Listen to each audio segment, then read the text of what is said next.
Bismillahirrahmanirrahim. Assalamualaikum warahmatullahi wabarakatuh. Alhamdulillahi rabbil alamin. Wassalatu wassalamu ala rasulillahil karimil amin. Nabiyyina Muhammadin wa ala alihi wa sahbihi ajma'in wa ba'd. Fa ya ahbaballahi wa ahbab rasulihi sallallahu alaihi wasallam. Usi nafsi wa iyyakum bitaqwallahi faqad fazal muttaqun fala tamutunna illa wa antum muslimun. Faqala ta'ala ya ayyuhalladzina amanu taqullaha haqqa tuqatih wala tamutunna illa wa antum muslimun. Saudara-saudariku, alhamdulillah bersyukur pada Allah Subhanahu wa taala mengawali jumpa kita di subuh kali ini waktu Indonesia bagian barat.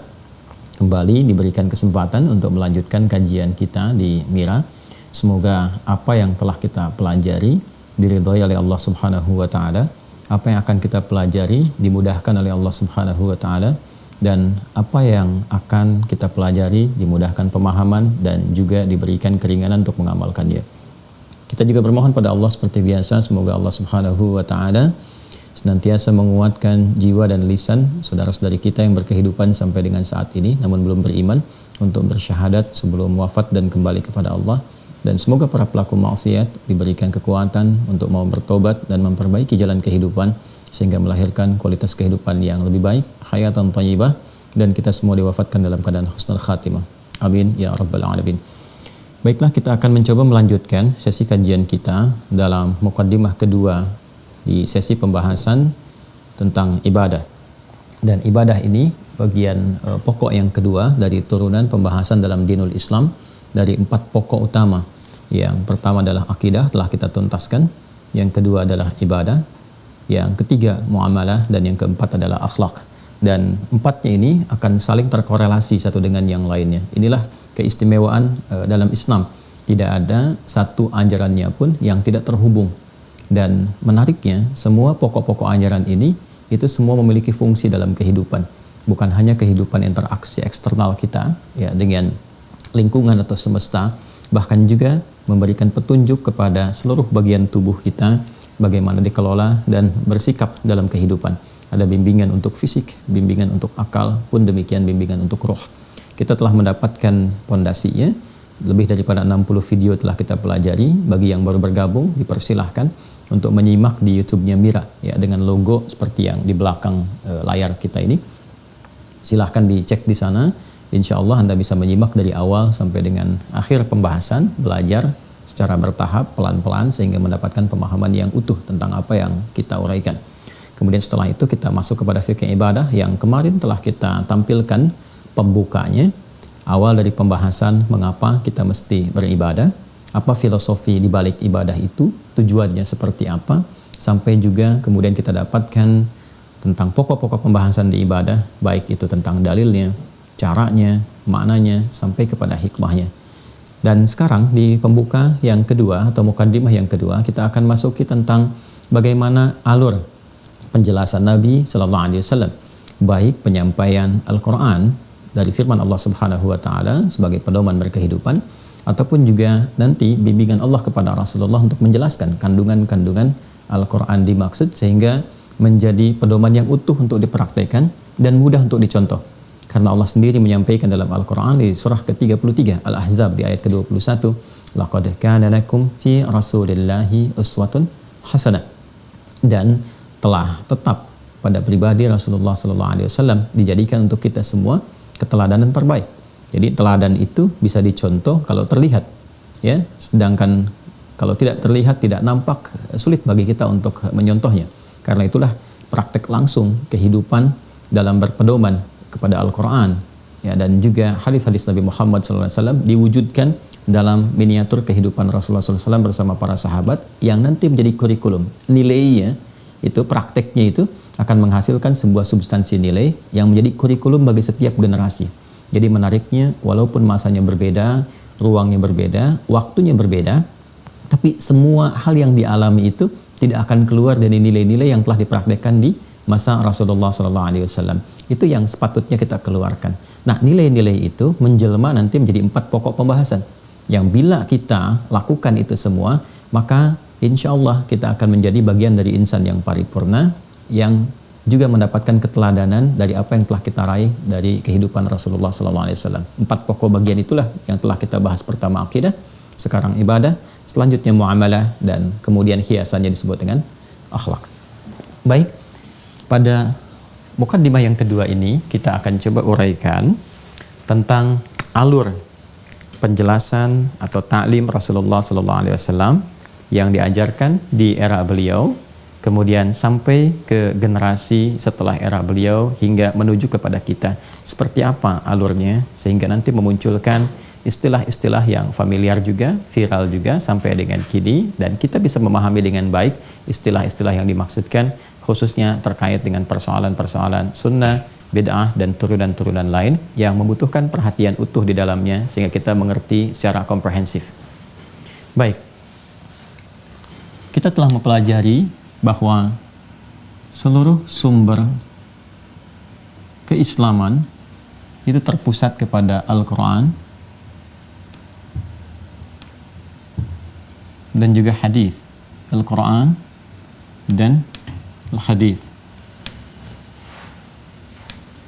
Semua ini, baik Al-Quran ataupun hadis, sumber utamanya terhubung ya kepada Allah Subhanahu wa Ta'ala, Sang Pencipta, Khaliq,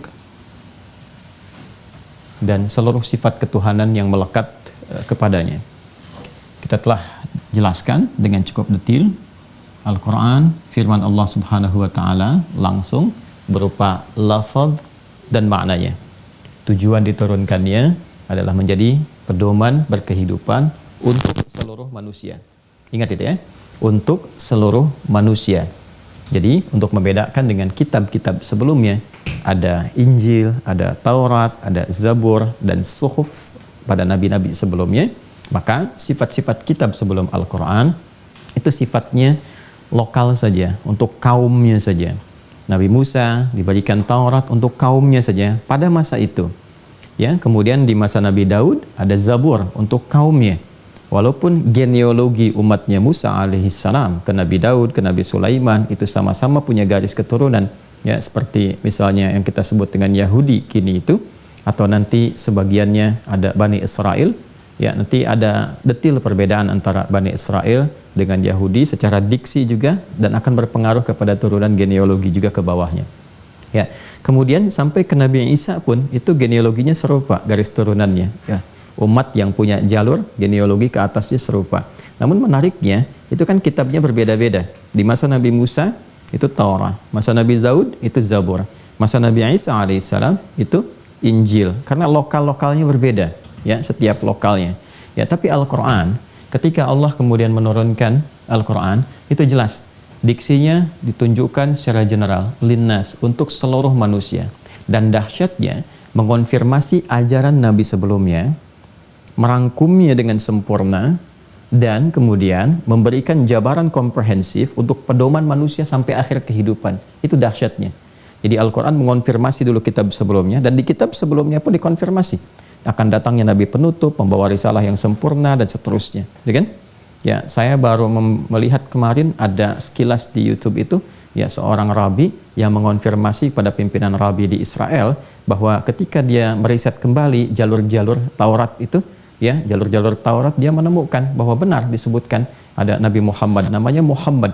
Ya, hanya orang-orang Yahudi atau bahkan di Israel pada umumnya sekarang ini mereka menggunakan terjemahan, ya, dengan kata nama yang indah atau sungguh indah. Jadi bukan disebutkan dengan nama aslinya untuk memberikan penyamaran.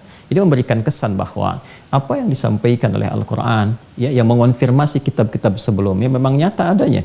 Termasuk disebutkan juga dalam Injil, ya, dalam Taurat, seperti pernah saya sampaikan, bahkan dikonfirmasi pada setiap nabi yang diutus dengan penjelasan Quran surah 3 Ali Imran itu di ayat ke-81. Nah, jelas, jadi sebelum Al-Quran saya pernah contohkan, gitu kan, Taurat misalnya untuk Bani Israel saja, Quran surah ke-17 di ayat yang kedua, wa ataina Musal kitabah, dan kami berikan kepada Musa alaihissalam kitab, yaitu Taurat, kan? Ya, wa ja'alnahu hudan li Bani Israel, dan kami jadikan itu sebagai hudan, pedoman berkehidupan untuk siapa? Bani Israel. Demikian juga Injil Bani Israel, ya. Tapi Al-Quran surah ke-2 Al-Baqarah ayat 185. Syahrul Ramadan alladzi unzila fihil Quran. Di bulan Ramadan yang mulia itu, perhatikan ya, ini telah saya jelaskan detail saat saya membahas tentang simpul yang ketiga, kitab itu. Ya, saking istimewanya Al-Quran, kitab penutup istimewa, setiap lafaz bahkan hurufnya istimewa, turunnya di malam yang istimewa, malam Al-Qadar, di hari yang istimewa, Jumat, itu kan? Kemudian juga di bulan yang istimewa, Ramadan, untuk menunjukkan bahwa bimbingannya istimewa. Syahrul Ramadan alladzi unzila fihil Quran. Di bulan Ramadan yang istimewa, yang diperintahkan kita puasa itu, diturunkanlah Al-Quran. Hudan linnas. Fungsinya adalah pedoman berkehidupan untuk seluruh manusia. Pedoman hidup manusia. Udah clear ya? Nanti untuk lebih detail, silahkan rujuk ke simpul ketiga yang pernah saya uraikan. Jadi isi Al-Quran seluruhnya pedoman berkehidupan untuk manusia yang lafaz dan maknanya langsung dari Allah Subhanahu wa Ta'ala, dan terjaga sampai kehidupan kita berakhir, sampai kembali kepada Allah, terjaga. Nah, itu jaminannya. Karena itu satu-satunya kitab yang disampaikan dari risalah samawiyah. Ya, risalah samawiyah artinya betul-betul diutus seorang rasul dan dibuktikan oleh sejarah, yang terjaga sampai kini hanya Al-Quran. Ya, baik dari lafaz sampai dengan maknanya. Sampai sekarang pun yang kita baca tidak ada perubahan. Kalau kita cari sampai dengan ditelusuri ke masa Rasulullah sallallahu alaihi wasallam. Karena itu bahkan dalam hafalan Al-Quran pun, bahkan dalam bacaan Quran pun kita masih punya sanad. Ya, sanad qiraah namanya, dan bisa ditelusuri. Si fulan mengaji dari si fulan, si fulan, si fulan, si fulan sampai ke Rasulullah sallallahu alaihi wasallam, dan Rasulullah menerima dari malaikat Jibril, ya, dan diperintahkan oleh Allah Subhanahu wa Ta'ala. Itu keunggulannya. Ini yang dimaksudkan Quran surah ke-15 Al-Hijr di ayat yang ke-9. Inna nahnu nazzalna dzikra wa inna lahu lahafizun. Dan sungguh dengan keagunganku, kata Allah, baiknya kami menjadikan Al-Quran itu sebagai pengingat bahwa itu istimewa, bahwa itu pedoman hidup untuk seluruh manusia, ya kan? Bahwa di sini ada tuntunan-tuntunan berkehidupan, dan kata Allah, dengan keagunganku dijaga Al-Quran itu sampai kapanpun. Ini ya, ini yang menjadikan kita itu seharusnya yakin dengan kebenaran Islam. Cukuplah dengan kita mendapati Al-Quran itu harusnya yakin ya dengan kebenaran Islam. Silahkan komparasikan. Ini untuk kita ya, insan beriman, untuk umat Islam. Anda silahkan komparasikan dengan kitab apapun di muka bumi yang sekarang ada. Tidak akan Anda temukan satu-satunya ya kitab, bacaan, pedoman, petunjuk berkehidupan yang punya sifat-sifat seperti Al-Quran. Gak akan ditemukan. Gak akan ditemukan. Yang mudah dihafalkan, yang terjaga, tidak pernah mengalami perubahan ejaan dan sebagainya sampai dengan kini. Silahkan. Nah, artinya apa? Artinya itu di luar kekuatan manusia. Ya, kalau dia rekayasa atau buatan manusia, pasti punya sifat-sifat manusia. Ya, sifat-sifat kemanusiaan itu cepat mendatangkan kebosanan. Kalau dibaca sekali mungkin masih bisa, 2 kali, 3 kali orang bisa bosan, bisa dia tinggalkan. Ya, yang kedua, dari segi struktur kebahasaan, gramatikal nggak bisa bertahan lama, butuh adaptasi penyesuaian. Boleh jadi di Indonesia pakai bahasa Indonesia, di Inggris pakai bahasa Inggris, di Jepang pakai bahasa Jepang, karena butuh penyesuaian ya dengan tipikal manusianya. Nah, itu artinya karya manusia. Anda kan kalau mau baca karya orang Arab, pengen baca terjemahan, ya, La Tahzan misalnya bahasa Arab, pengen dibaca pakai bahasa Indonesia, diterjemahkan, artinya butuh penyesuaian. Tapi ini tidak, Al-Quran tetap utuh dengan bahasanya. Adapun terjemahan itu tidak disebut dengan Al-Quran, itu terjemah namanya. Tafsir ya tafsir, tapi ini sempurna gitu. Ya, dan dahsyatnya ini bisa dihafalkan oleh setiap kalangan, dan ini melampaui segala apapun yang pernah dibuat oleh manusia, karena memang bukan makhluk dan tidak ada sifat-sifat makhluk di dalamnya. Jelas ya? Jadi kalau dengan ciri seperti ini belum menjadikan kita yakin akan kebenaran Islam, lalu harus ditampakkan seperti apa? Ini baru dari kitabnya saja. Jelas ya? Nah, ini untuk menambah keyakinan kita umat Islam bahwa Islam itu hak. Ya, Islam itu agama yang ditetapkan oleh Allah. Inna dina indallahil Islam. Quran surah 3 ayat 19. Ya, kemudian juga waraditu lakumul Islam madinah, dan Allah meridai Islam sebagai din untuk kita semua. Quran surah ke-5 ayat ke-3. Nah, jadi ini lafaz dan maknanya dari Allah. Kemudian juga ada yang maknanya Allah kemudian wahyukan kepada Rasulullah, tapi lafaznya diterangkan oleh Nabi. Ya, dibimbing oleh Allah dengan makna, lafadznya disampaikan oleh Nabi. Ya, sehingga dengan lafadz itu kemudian sesuai dan mudah diterima oleh para sahabat, ya, sesuai dengan apa yang mereka kemudian alami pada masa itu, dengan bahasa-bahasa yang juga bisa mereka tangkap jelas dan sesuai dengan komunikasi-komunikasi yang terjalin pada masa itu. Maknanya dibimbing oleh Allah, lafadznya dijelaskan oleh Rasulullah sallallahu alaihi wasallam. Ini yang dimaksud di surah An-Najm itu, wa ma yantiqu 'anil hawa in huwa illa wahyu yuha. Apapun yang disampaikan Rasulullah dalam menjelaskan Al-Qur'an ini, memberikan bimbingan kehidupan, bukan bersumber dari nafsunya pribadi, keinginan pribadinya. Ya, in huwa illa wahyu yuha. Namun demikian, dia adalah wahyu yang diberikan bimbingannya, maknanya diberikan bimbingan, lafadznya diterangkan oleh Rasulullah. Itu untuk membedakan Al-Quran dengan hadis. Karena itu Al-Quran terjaga lafadz dan maknanya. Jadi kalau kita menghafal Al-Quran, itu menghafal dengan lafadznya, terjaga sifatnya, dan beribadah. Jadi ada pahala, setiap lafadznya ada pahala. Ingat itu ya. Baik, setiap lafadznya, bahkan jangankan lafadz, setiap hurufnya. Ya, jadi kalau kita misalnya kembali kepada hadis riwayat Al-Imam At-Tirmidzi, ya. At-Tirmidzi ini nama aslinya Muhammad. Lahir dan tumbuh di Tirmidz, maka dikenal dengan At-Tirmidzi. Ya. Nah, itu disampaikan hadis kemudian kepada kita, indah sekali bunyinya. Man qara'a harfan min kitabillahi. Siapa yang membaca satu huruf saja dari kitab Allah, satu huruf ya, bukan satu ayat nih. Bukan satu kalimat, satu huruf. Falahu asyru hasanat, maka padanannya 10 kebaikan. Setiap satu hurufnya 10. Ya, bima ma'na walam aqul alif lam mim harfun. Dan tidaklah kata Nabi sallallahu alaihi wasallam aku katakan alif lam mim satu huruf, walakin alifun harfun, lamun harfun, mimun harfun. Alif satu huruf, lam satu huruf, mim satu huruf. Walikulli harfin asyru hasanat. Setiap hurufnya 10 kebaikan. Jadi, Anda bisa bayangkan, ya, bagaimana besarnya pahala Al-Quran ini, dan itu sebuah support, seperti pernah saya uraikan saat membahas simpul ketiga, supaya support untuk bisa memberikan motivasi kepada kita menggali ini maknanya. Jadi saking pentingnya maknanya sebagai pedoman hidup, itu bacanya saja diberikan support pahala yang sangat luar biasa.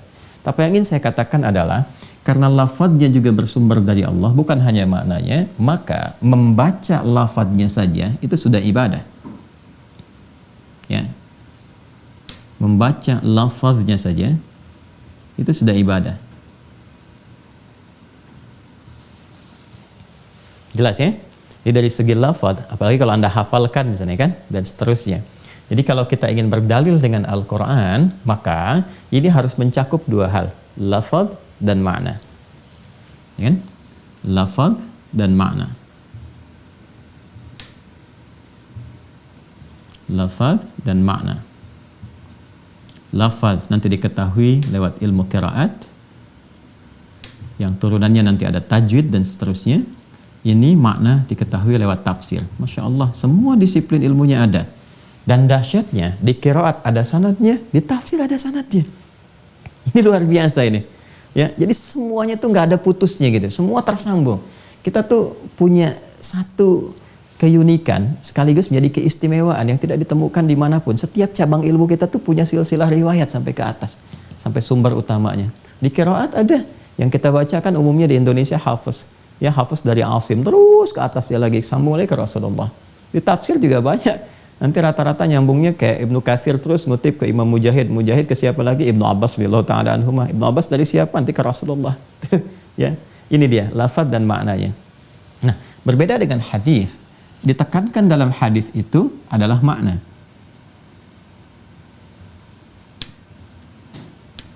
Ya. Dan tidak ada satu kewajiban atau penekanan untuk menghafal lafaz. Ingat itu ya. Karena yang ditekankan dalam hadis itu penjelasan dari Al-Quran. Jadi bisa diungkapkan dengan lafaz yang memudahkan, yang berkesesuaian dengan siapapun yang menyimaknya. Jadi boleh jadi ketika Nabi menerangkan misalnya tentang satu ayat, datang si fulan, disampaikan dengan bahasa si fulan yang mudah untuk dimengerti. Ya, kasus yang sama terjadi di tempat lain misalnya si fulan, Nabi sampaikan lagi. Atau sahabat yang telah menerima ini mengonfirmasi kembali dengan bahasa dia, kan? Kepada teman yang lainnya. Gini loh Nabi mengajarkan kepada saya. Jelas ya? Kenapa? Karena tidak ada kewajiban untuk menghafalkan lafaz dari Nabi. Karena isi dari hadis ini penjelasan Al-Quran sesuai dengan bahasa komunikatif Nabi kepada sahabat yang menerimanya. Jelas ya? Itu untuk membedakan secara tekstual ya dan secara naratif antara hadis dan Al-Quran. Keduanya memiliki fungsi pedoman hidup manusia. Di sini sumber asal, ini juga sumber asal, fungsinya sebagai penjelas ya atau tafsir dari Al-Quran. Perbedaan spesifiknya ini tadi, ini lafaz dan maknanya langsung dari Allah sehingga lafaznya terjaga dengan maknanya, sedangkan ini maknanya ya diwahyukan oleh Allah Subhanahu wa taala, lafaznya dari Nabi. Karena lafaznya dari Nabi dan sifatnya komunikatif dengan penerimanya, maka tidak ada kewajiban untuk menghafalkan lafaznya. Ya, yang penting kalau kita tahu maknanya, arahnya, isinya hadis itu dan diketahui benar, sahih, ya bisa kita lihat secara spesifik sesuai dengan dasar ilmunya, itu sudah dianggap cukup dan benar. Karena itu hadis itu boleh diriwayatkan dengan makna. Ingat itu ya, hadis boleh diriwayatkan dengan makna. Sedangkan Al-Quran harus diriwayatkan dengan lafaz dan maknanya sekaligus. Jelas ya? Dengan lafaznya, nggak boleh beda sama sekali. Nah, ini penting pengetahuan dasar yang saya sampaikan untuk memberikan satu dasar kepada kita, pengetahuan bahwa seringkali kita temukan dalam beberapa kasus misalnya, ya kasusnya sama, tapi hadisnya bisa banyak. Ya, bisa banyak hadis dalam satu peristiwa. Karena bahasa sederhananya seperti ini. Kalau ada misalnya dengan Rasulullah Sallallahu Alaihi Wasallam satu pengajian, taruhlah 10 orang sahabat misalnya. Nabi kemudian menyampaikan kalimat ya kepada sahabat ini. Kalimat A misalnya disampaikan oleh beliau. Lalu 10 orang ini mendengar. Lantas ketika berpisah dengan Rasulullah dan 10 ini menyampaikan kepada yang lainnya, apakah bisa dipastikan redaksi yang disampaikan dari 10 ini sama? Belum tentu. Ya kan? Bisa saja berbeda, bisa redaksinya berbeda, namun memiliki makna yang serupa. Ya. Contoh misalnya, ketika kita berbicara tentang rukun Islam, bunyal Islamu ala khamsin. Islam dibangun di atas 5 pokok, 5 dasar. Ya, 5 itu kan sepakat, urutannya ada 5 kan kalau kita sebutkan. Pertama syahadatain, syahadu an la ilaha illallah, syahadu anna Muhammad Rasulullah. 5 ini. Yang kedua salat, ketiga zakat, keempat puasa, kelima haji. Sepakat ya? Jelas ini semuanya. Tapi tahukah Anda, kalau kita mengaji di kitab hadis, kadang-kadang kita akan temukan termasuk di Al-Bukhari. Ada yang meriwayatkan 1 syahadatain, syahadat, 2 salat, 3 zakat, keempatnya haji, kelima puasa. Susunan bisa berbeda, tapi sama-sama 5. Ya kan? Kenapa? Ya sama saja. Saya ilustrasikan ketika ada 5 orang, atau sekarang berapa banyak yang belajar dengan saya. Ketika saya katakan misalnya, teman-teman sekalian, insya Allah besok kita akan mulai jam 5:04, karena saya ada keperluan terlebih dahulu untuk saya kerjakan setelah menunaikan sholat subuh berjamaah di Masjid Al-Ihsan. Silahkan ulangi pernyataan saya tadi dan sampaikan kepada kawan-kawan yang lain. Apakah dari sekian yang menyimak akan menyampaikan dengan lafaz yang sama? Ya, kalau sekarang kan ada teknologi, tinggal dipotong rekamannya, dibagikan. Zaman Nabi kan tidak ada seperti itu. Tidak ada tape recorder, ya kan? Tidak ada yang teknologi seperti sekarang. Jadi semua menangkap, menyampaikan apa adanya seperti dia memahaminya. Ya, dan Quran tidak begitu. Kalau Quran itu dipastikan harus talaqi langsung, mendengarnya seperti itu, jelas sampaikannya begitu, dikonfirmasi dan yang menerima banyak itu saling mengonfirmasi. Ya, kalau hadis ini maksudnya kalau nanti kita belajar dalil-dalil tertentu dalam satu peristiwa ada banyak ragam hadisnya, ini menunjukkan bahwa yang hadir pada saat itu bukan hanya satu orang. Nah, disinilah nanti pentingnya kita belajar. Kalau sudah paham ini, nanti ada teori namanya al-jam'u wat taufiq. Ya, al-jam'u wat taufiq.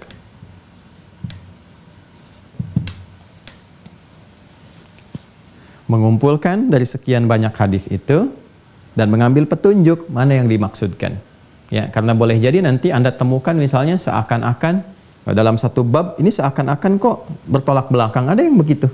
Ya, nanti dalam praktek misalnya tentang fikih salat, ketika akan sujud itu ini yang paling populer sering saya sampaikan, ada yang dengan telapak tangan, ada yang dengan lutut. Ya, kalau pemula membaca ini akan bingung. Loh, kok ini gimana satu hadis mengatakan janganlah kamu sujud ya seperti duduknya unta, dahulukan lututmu sebelum telapak tanganmu. Yang kedua mengatakan janganlah kamu sujud seperti duduknya unta, sama juga. Dahulukan kemudian telapak tanganmu sebelum lututmu. Nah, ini seperti bertabrakan dua ini kan? Nah, di mana ini celahnya? Ya, maka kita harus mengumpulkan dan lacak ini. Nanti kita akan temukan lacak. Siapa yang meriwayatkan hadis pertama? Dia dengarnya kapan? Dalam kesempatan apa? Keadaannya bagaimana ketika itu? Ketika dilacak ditemukan. Tapi kalau kita nggak melacak, bingung. Sebab berada di kitab yang sama. Di Sunan Abu Daud itu kan, yang satu nomor hadis 838 dari Wa'il bin Hujur, yang satu nomor hadis 840 sampai 841 dari sahabat Abu Hurairah. Cuma beda 2 nomor loh. Ya. Nah, tapi kalau kita lacak, kita akan temukan, oh, Wa'il bin Hujur itu masuk Islamnya lebih dulu dibandingkan dengan sahabat Abu Hurairah. Dan ketika masuk Islam itu suasana keadaan Nabi itu masih segar, masih kuat, masih baik. Dan ketika Nabi SAW itu sholat, itu mendahulukan lututnya dibandingkan telapak tangannya. Nah, masih keadaannya kuat, masih baik, dan sebagainya. Karena itu ungkapan yang digunakan pun, itu menggunakan ungkapannya ibil. Ya kan? Ya, kenapa? Karena memang unta biasa yang nggak ada beban, yang nggak ada macam-macam. Ya. Tapi ketika Abu Hurairah masuk Islam, bisa dilacak. Beliau kan masuk Islam tahun ke-7 Hijrah. Ya. 3 tahun sebelum risalah tuntas, sebelum Nabi SAW meninggal dunia. Keadaan beliau sudah mulai sepuh. Bahkan diriwayatkan sudah bersandar pakai tongkat dan sebagainya, menunjukkan kakinya ada masalah. Kan? Maka dalam keadaan kaki sedang bermasalah, beliau tunjukkan, kalaupun kaki bermasalah bisa pakai telapak tangan. Artinya 2 ini bisa digunakan sesuai kondisi. Karena itu hadisnya juga menggunakan kata ba'ir. Ba'ir itu unta yang sedang ada beban. Kan?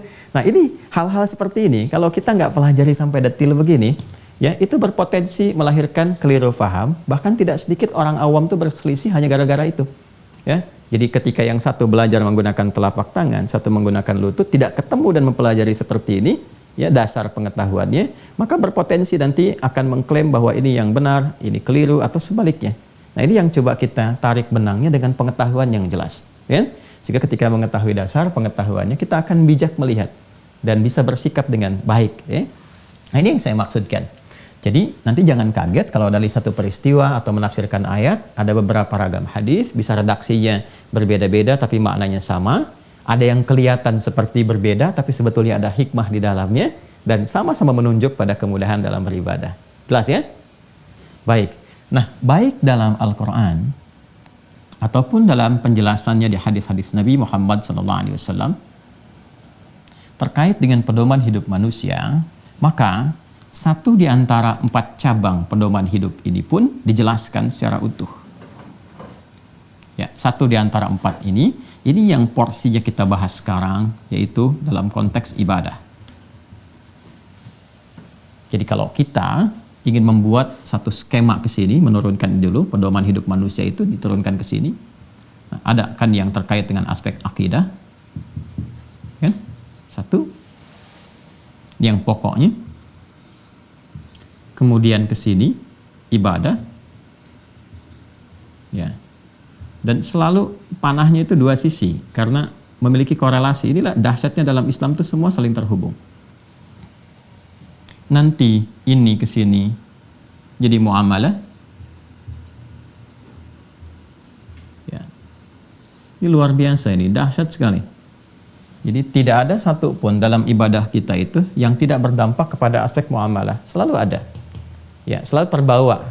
Jadi hasil dari ibadah itu bisa dirasakan ya dalam praktek kehidupan kita, dalam berinteraksi dengan lingkungan. Bisa dengan manusia. Ingat ya, bukan dengan hablum minan nas saja. Kalau nas saja dengan manusia. Hablum minal makhlukat, dengan semua makhluk. Karena Islam itu mengatur interaksi kita baik dengan Khalik, dengan Allah Subhanahu wa taala dalam konteks ibadah, dan pancaran rahmat dari ibadah itu ya diberikan kepada kita untuk berinteraksi muamalah dengan makhlukat, semua makhluk. Karena itu kita punya nanti interaksi dengan manusia, punya pedoman interaksi dengan hewan, dengan tumbuhan, dengan semesta dan sebagainya. Di Islam itu komplit sekali ini. Dan hiasannya nanti adalah akhlak. Ini yang indahnya. Nah, di sini nanti ada akhlak.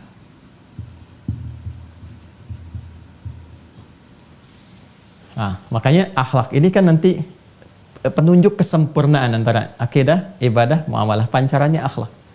Ya kan, akidah kan memancarkan akhlak, masih ingat? Ya ayyuhalladzina amanu, hai orang-orang yang beriman, ya kan? La yasraq qaumin qaum, jangan saling mencela. Bukankah tidak mencela itu bagian dari akhlak? Iman kan pancarannya. Ya ayyuhalladzina amanu, hai orang-orang beriman, itu kan? Terusnya apa terusannya? La yaghtab ba'dukum ba'dha, jangan bikin hoax. Pancarannya akhlak. Ya kan? Nah, ini gambaran ibadah juga sama, nanti muamalah serupa. Karena itu jangan heran ketika Nabi mengatakan ya dalam hadis riwayat Imam Al-Baihaqi itu dalam kitab Syu'abul Iman, ya kitab Syu'abul Iman, innama bu'ithtu liutammima salihal akhlaq. Ya, sungguh Di antara inti aku diutus itu untuk menyempurnakan akhlak yang soleh. Sedangkan soleh itu bisa muncul ketika ada dorongan iman. Iman itu di sini pembahasannya di akidah. Ya, jadi ini puncaknya. Nah, kita sedang berada di sini nih. Di nomor 2. Ya, ini sudah kita lewati. Nanti ini insya Allah kita akan sampai kalau Allah mengizinkan, dan puncaknya di sini semoga kita dapat sempurnakan. Ya. Nah, ini kembali ke sini. Jelas ya? Nah, jadi aspek yang kedua yang kita bahas, sumbernya, referensi dasarnya, pedoman dalam berkehidupan, dalam rangka menunaikan ibadah, tetap akan kedua ini. Ya. Baik dari Al-Quran, dari hadis-hadis Nabi Sallallahu Alaihi Wasallam. Referensi, tuh, sumber pokoknya.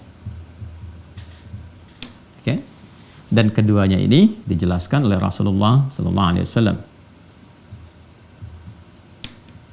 Sallallahu Alaihi Wasallam. Ya, ini singkatan ya, Sallallahu Alaihi Wasallam. Jelas? Baik. Kalau sudah dipahami, nah sekarang sebelum saya turunkan bagaimana Nabi kemudian menjelaskan kepada generasinya, ini kan Nabi SAW menjelaskan, ya, di era beliau. Di era beliau, saya turunkan dulu ya ke sini ya. Nah ini yang menerima dari Rasulullah SAW. Nanti ada sahabat. Ya. Ini sudah saya terangkan kemarin, bahkan di 2 pertemuan yang lalu, jadi tidak perlu saya detailkan lagi. Kemudian nanti sahabat meneruskan kepada tabi'in. Ya. Nah, tabi'in nanti melanjutkan kepada generasi selanjutnya. Saya kasih titik sampai ke kita saat ini. Dan seterusnya. Ya. Generasi selanjutnya. Dan nanti dari sahabat ke tabi'in, tabi'ut tabi'in, atba' terus sampai ke kita, ya. Tabi'in yang mengikut ke sini. Nanti saya terangkan ketika kita terangkan jalur ini, ya, kita akan menjelaskannya. Dan ini yang saya maksudkan adalah sampai dengan ke kita di sini, dan entah berapa generasi di titik-titik ini yang telah kita lalui, kurang lebih 15 abad, itu Masya Allah bisa diverifikasi dan ditemukan otentisitas referensi pokoknya serupa. Dan jalurnya ditemukan sama. Bukti gampangnya, bagaimana kita bisa mendapatkan Al-Quran, mushaf ini, ya kan? Yang isinya sama semua, persis serupa. Kalau tidak melewati jalur-jalur ini, nggak mungkin sampai ke kita. Artinya kan ada masa-masa yang kita lalui. Dan ini mengonfirmasi bahwa apa yang kita dapatkan benar bersumber dari sumber pokoknya. Ya Rasulullah Sallallahu Alaihi Wasallam. Ini yang dinamakan dengan sanad itu. Ya, sanad. Jadi terjaganya dinul Islam itu salah satunya dengan hikmah Allah Subhanahu wa taala menjadikan seluruh pedoman beragama dalam Islam itu dengan bersanad, memiliki sanad, ya. Jadi transmisi keilmuan yang bisa dicek, divalidasi otentisitasnya, kebenarannya, ya, sehingga semua bisa dipastikan bersumber dari sumber yang nyata, dan kualifikasinya ketat sekali, ya. Nanti ada dari orang-orang bermasalah sedikit saja bisa berkurang kualitas, bisa berpengaruh kepada informasi yang diterima.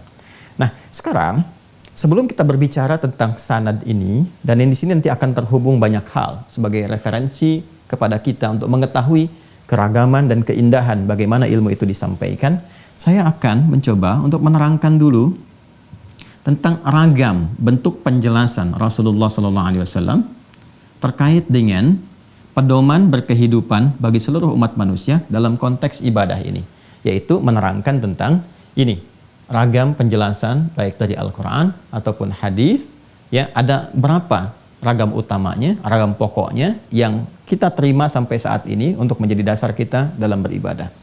Secara cepat dan singkat, seluruh penjelasan Rasulullah SAW yang menjelaskan kandungan Al-Quran dan dalam hadis-hadis beliau yang diterangkan kepada para sahabat dan sampai kepada kita, umumnya nanti akan terbagi kepada 2 bagian. Perhatikan baik-baik ya. 1, ada yang disampaikan oleh beliau Sallallahu Alaihi Wasallam berdasar petunjuk Al-Quran yang sifatnya hanya 1 cara saja dan mutlak, tidak ada ragamnya. Mutlak, tidak ada ragamnya. Hanya 1 saja, tidak ada alternatif. Ya, jadi dalam konteks kita menunaikan ibadah, disebutkan satu cara saja, baik nanti dalam lafadznya misalnya, kan? Atau dalam gerakannya, dan mutlak tidak ada alternatif yang lain-lainnya. Saya beri contoh. Saat kita menunaikan sholat, teman-teman sekalian, sholat, ya, kemudian kita mengucapkan dengan lafaz, kan, bertakbir itu, kita bertakbir, lisan mengucapkan Allahu Akbar. Jelas. Nah, kalimat Allahu Akbar yang didasarkan kepada petunjuk Rasulullah SAW dalam membuka sholat itu semua ragam. Kalau kita cari dalam hadis-hadis yang menjelaskan dari Nabi SAW, itu semua hanya menggunakan satu lafaz saja, satu cara saja, Allahu Akbar, nggak ada yang lain. Sekalipun Allah memiliki banyak nama-nama yang mulia, sifat-sifat yang mulia yang dikenal dengan Al-Asma'ul Husna, tapi sampai sekarang kita tidak dapati misalnya orang sholat menggunakan pilihan selain Allahu Akbar. Misal Allahur Rahman, Allahur Rahim, Allahul Malik, Allahul Quddus, tidak. Jadi begitu kemudian tangannya diangkat, kemudian lisannya mulai mengeluarkan suara, ya kan? Dengan bertakbir, dengan mengucapkan Allahu Akbar, satu saja. Jelas ya? Ini satu contoh. Nanti banyak contoh yang lain, ya, yang kita bisa hadirkan. Nah, bila kita temukan dalam tuntunan ibadah itu hanya ada satu cara saja dan tidak ada alternatif yang lainnya, ini menunjukkan bahwa seluruh umat Islam yang diminta menunaikan ibadah ini, dia bisa melakukannya dengan satu cara itu. Jelas ya? Karena dipandang mampu melakukannya dengan satu cara itu. Jelas? Baik. Yang kedua, ada yang sifatnya beragam.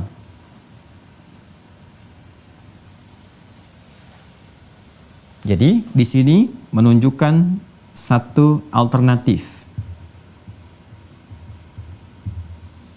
Tidak hanya dengan satu cara saja. Ada yang bersifat bacaan misalnya, atau juga ada yang terkait dengan gerakan misalnya.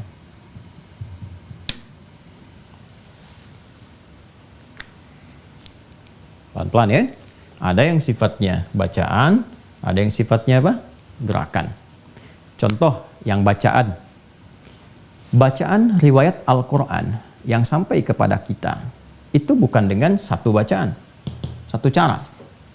Bahkan nanti ulama merumuskan setidaknya ada 7 qiraat, ya, mutawatirah, 7 qiraat yang mutawatirah diterima dari Rasulullah SAW. Bahkan nanti ada 3 yang masyhur, ya kan? Dan tambahan 4 itu yang syadz, yang tidak bisa dibaca dalam salat dan bukan juga dibaca dalam bacaan Al-Quran, tapi untuk tafsir saja. Ya, yang disepakati itu mutawatirah 7 bacaan. Nah, menariknya teman-teman sekalian, ragam bacaan Al-Quran kita kan mengenalnya sekarang yang riwayat Hafiz. Ya, pada umumnya yang awam yang tidak mempelajari, spesialis di bidangnya, yang menangkapnya itu aja yang kita baca. Bismillahirrahmanirrahim, alhamdulillahirabbil alamin, arrahmanirrahim, maliki yaumiddin, dan seterusnya. Ya kan? Baik, itu yang kita bacakan. Nah, saat Al-Quran diturunkan, itu kan kondisi masyarakatnya bersuku-suku kan, kabilah-kabilah di Arab itu. Dan setiap suku itu kan punya ciri khas, dialek, ya, yang bisa dibawa ke dalam bahasa persatuan yang fusha. Tapi kadang untuk pengucapan yang fusha ini ada, kalau kita belajar di antropologi dan pengaruh geografi itu, memberikan sebuah kekhasan kepada lisan itu untuk mengungkapkan atau mengeluarkan suara sesuatu, ya, terpengaruh oleh keadaan lingkungannya. Ya, ini gampang sekali kalau mau ditafsirkannya. Kalau kita lihat di Indonesia saja misalnya, ada yang membaca e dengan e, kan? Sepeda ya baca sepeda saja. Cicahum, cicaheum misalnya kan.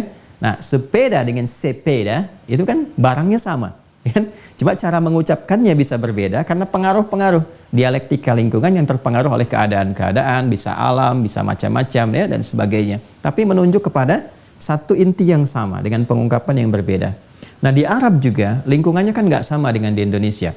Ya, Arab itu kalau asal kata Arab dari bahasanya itu adalah tanah yang gersang, ya, gersang, padang pasir yang gersang. Sehingga Jaziratul Arab itu semenanjung area yang mencakup wilayah-wilayah yang dulunya itu keadaannya padang pasir yang gersang keadaannya. Jadi kadang ada badai, kadang macam-macam, sulit tumbuh-tumbuhan. Nah, itu setiap tempatnya punya keunikan, ya. Punya keunikan. Jadi ada berpengaruh kepada lisan-lisan yang ditampilkan ketika berbahasa, dan itu fitrah. Ada di Quran surah ke-30, surah Ar-Rum ayat 22 itu. Ya, wa min ayatihi ikhtilafu. Nah, dan di antara tanda-tanda kebesaran Allah Subhanahu wa taala menjadikan ikhtilafu alwanikum, ya. Perbedaan-perbedaan, ragam-ragam pigmen-pigmen kulit kalian, ya. Kemudian apa lagi? Wa alsinatikum, dan lisan kalian, ya, cara kalian bertutur. Ya, di balik itu semua ada tanda untuk menunjukkan bahwa Allah yang Maha Kuasa untuk menjadikan interaksi itu harmoni dalam kehidupan. Ya, nah ini yang menjadikan ada di antara suku-suku Arab misalnya ada yang nggak bisa shad, sin aja. Jadi kalau lisannya dipaksa mengucapkan shad, dia keluar sin. Ya, nah ada yang nggak bisa shad, nggak bisa sin, bisanya zai. Jadi kalaupun Anda paksa pakai sin, keluarnya zai. Ya ada yang demikian. Ya kita nggak bisa, kenapa kok begitu, kan gampang. Tidak, bagi Anda, bagi saya kita gampang. Bagi orang yang hidup di daerahnya, lisannya terkondisikan untuk seperti itu. Sama aja Anda paksa beberapa tempat di sekitaran kita, atau beberapa provinsi atau daerah, saya kan, itu bukan sepeda. Nah, itu ya. Jadi ada dasar-dasar yang harus disesuaikan. Nah ini gambaran-gambaran ini yang menjadikan nanti riwayat-riwayat di bacaan itu diturunkan oleh Allah Subhanahu wa taala melalui Rasulullah, dan bisa dibaca sesuai dengan dialek yang dipahami pada umumnya. Ya, karena itu kita misalnya mengambil dari Hafiz, ya, Hafiz dari Asim. Kalau kita baca ihdinas siratal mustaqim, kita pakai sad. Nanti ada yang baca pakai sin, ihdinas siratal mustaqim. Nanti ada yang baca pakai zai, ihdinas siratal mustaqim. Maknanya sama, serupa. Bahkan nanti ada yang kesulitan mengungkapkan a. Jadi kalau kita ungkapkan a, dia pakai imalah e. Ya, anak, ane, gitu kan. Anta, ente, gitu kan. Nah ini kalau dia kita bacakan a, dia ke e, itu ada imalah, ada cenderung ke-nya. Maka nanti ada turunan bacaan itu bisa dengan menggunakan imalah.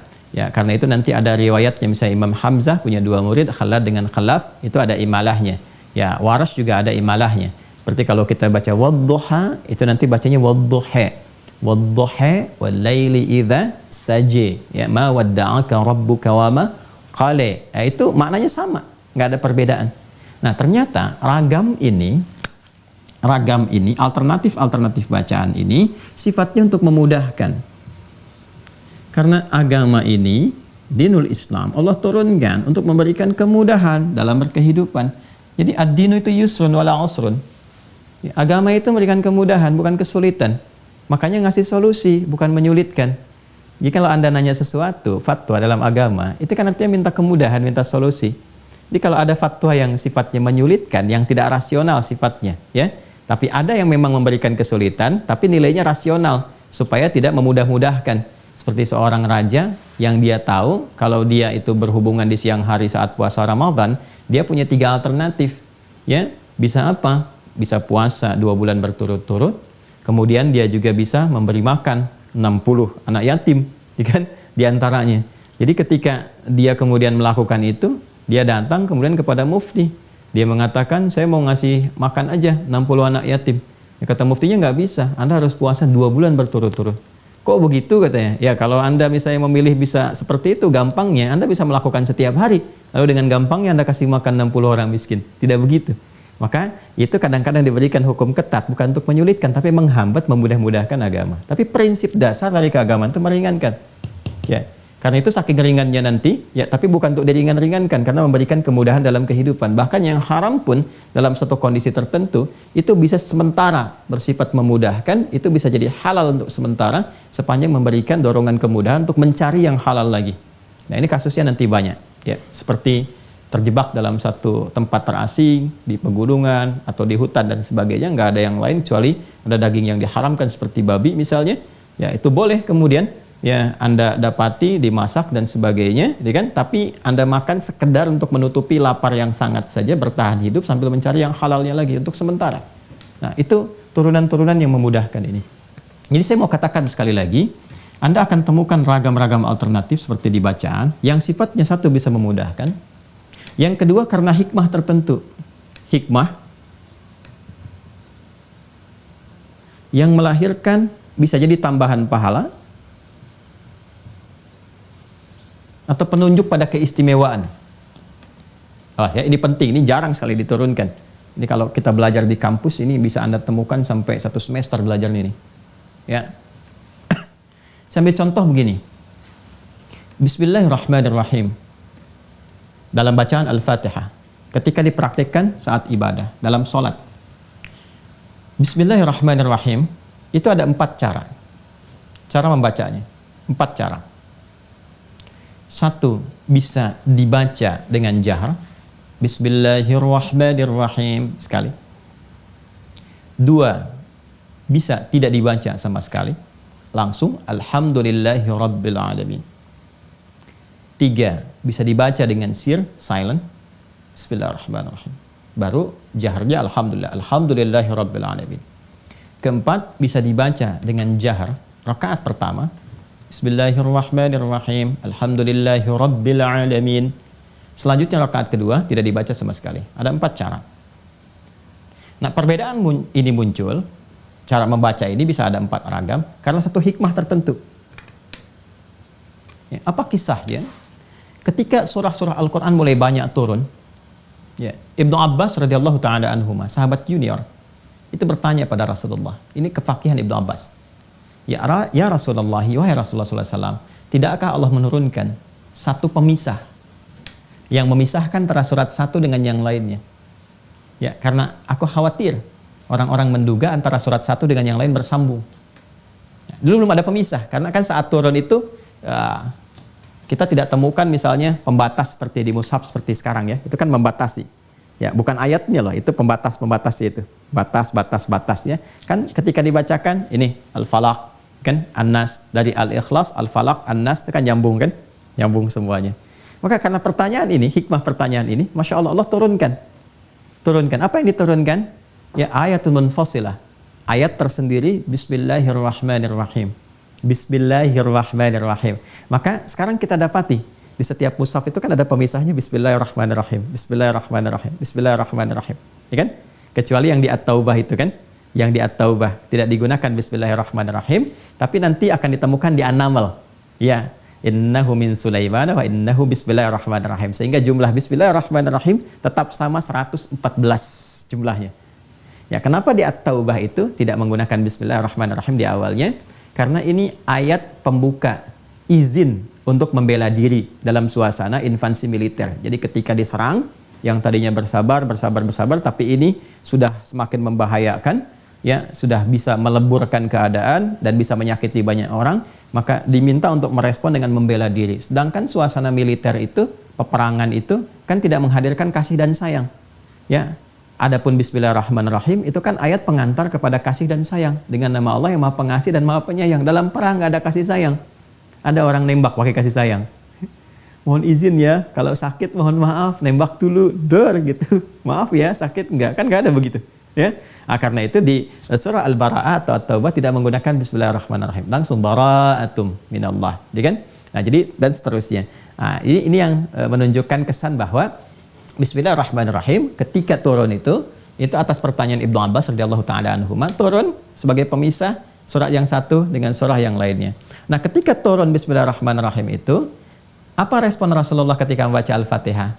Ya, respon Nabi itu, beliau kadang membacakannya dengan jahar, Bismillahirrahmanirrahim, kan? Untuk memberikan hikmah tertentu dalam bacaan, sekaligus juga penambahan pahala kalau kita ucapkan. Kan Nabi juga ketika melafadzkan, ya mustahil kalau nggak dilafadzkan oleh Nabi itu, ya tidak mendatangkan sesuatu. Jadi ketika Nabi lafadzkan, berarti ada hikmah di dalamnya. Boleh dilakukan. Dan juga ketika dibacakan, berlaku hadis itu kan, karena itu pun bagian dari Al-Quran, ya kan? Setiap hurufnya ada pahalanya. Nah, jadi ketika Nabi kemudian setelah turun Bismillahirrahmanirrahim membaca Al-Fatihah dengan jahar Bismillahirrahmanirrahim, ya. Kadang di satu kesempatan beliau tidak bacakan Bismillahirrahmanirrahim, ya.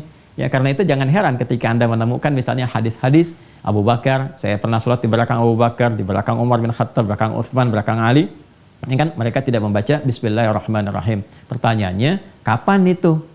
Ya, berlakunya kapan dibacakannya langsung Alhamdulillahirabbil alamin itu fasenya ketika Nabi bacakan sebelum turun Bismillahirrahmanirrahim, bacanya Alhamdulillahirabbil alamin. Setelah turun itu kadang ketika Nabi mengimami di belakang orang-orang yang fase awal langsung Alhamdulillah. Kadang Nabi bacakan Bismillahirrahmanirrahim jahar untuk menunjukkan sifat Bismillahirrahmanirrahim dan keutamaannya.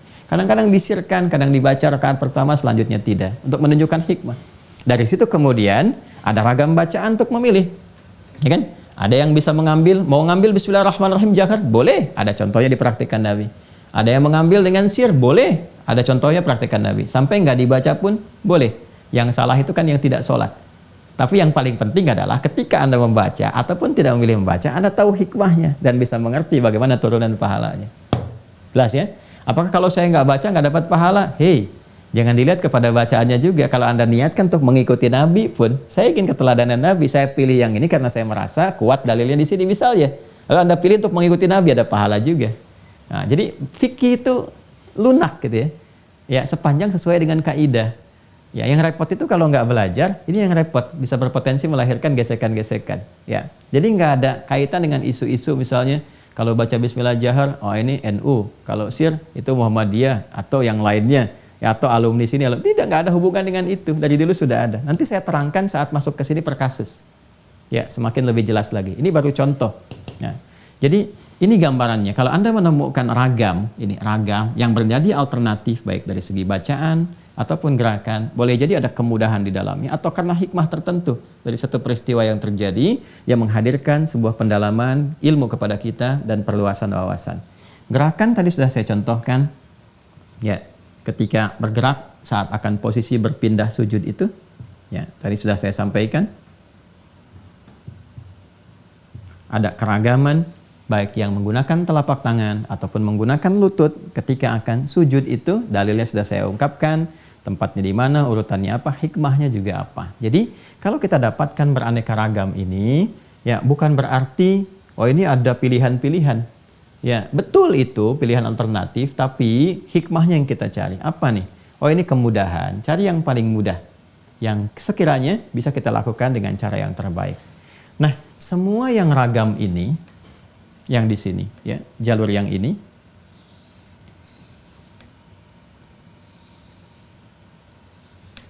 Ya, ini pendekatan yang di atas yang tadi saya tunjukkan, al-jam' wa taufik. Semua ragam yang ini, jalur yang ini, teman-teman sekalian, ketika sampai kepada kita, termasuk juga nanti dengan yang ini, ya, dengan yang satu ini. Ketika sampai kepada kita, itu ada beberapa bentuk. Satu, bentuk pertama, disampaikan dengan dalil penjelasan, plus contoh. Jadi Nabi menjelaskan, kalau sudah bicara dalil kan ke sini kan. Ini referensi pokok Al-Qur'an dengan hadis. Jadi kalau kita bicara dalil itu sumber hukum, ini Al-Qur'an dengan hadis. Jelas ya? Nah, jadi ketika nanti Nabi SAW menjelaskan kepada kita, misalnya ada perintah ibadah nih. Perintah itu kalau diperintahkan kepada Nabi, maka sumbernya dari Allah langsung. Ya, kita ambil langsung saya lewat Al-Qur'an. Kita ambil contoh ke sini, salat saya diperintahkan ya, turunan ke sini. Misalnya salat. Baik. Quran surah kedua misalnya, ayat ke-43. Ini kan bentuk perintah pertama. Katanya bentuk perintah. Salat wa aqimus salata, dan dirikanlah kalian salat, kan? Wa atuz zakata warka'u ma'ar raki'in.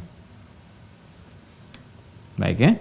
Ini bentuk perintah pertama. Kalau yang Al-Baqarah ayat 3 kan bentuknya fi'il mudhari. Itu penanda ciri keimanan. Alladzina yu'minuna bil ghaib wa yuqimunas shalah. Tapi bentuk fi'il amr pertama di Al-Qur'an Al-Baqarah ayat 43. Kalau spesifik kepada Rasulullah dengan penjabaran, penalaran dan penerapan hukum fikih, itu yang kemarin saya sampaikan, Quran surah ke-29 Al-Ankabut ayat 45. Utlu ma uhya ilaika minal kitab wa aqimis shalah. Kan? Yang ini bentuk tunggal, yang ini bentuk jamak. Secara singkatnya diperintahkan salat.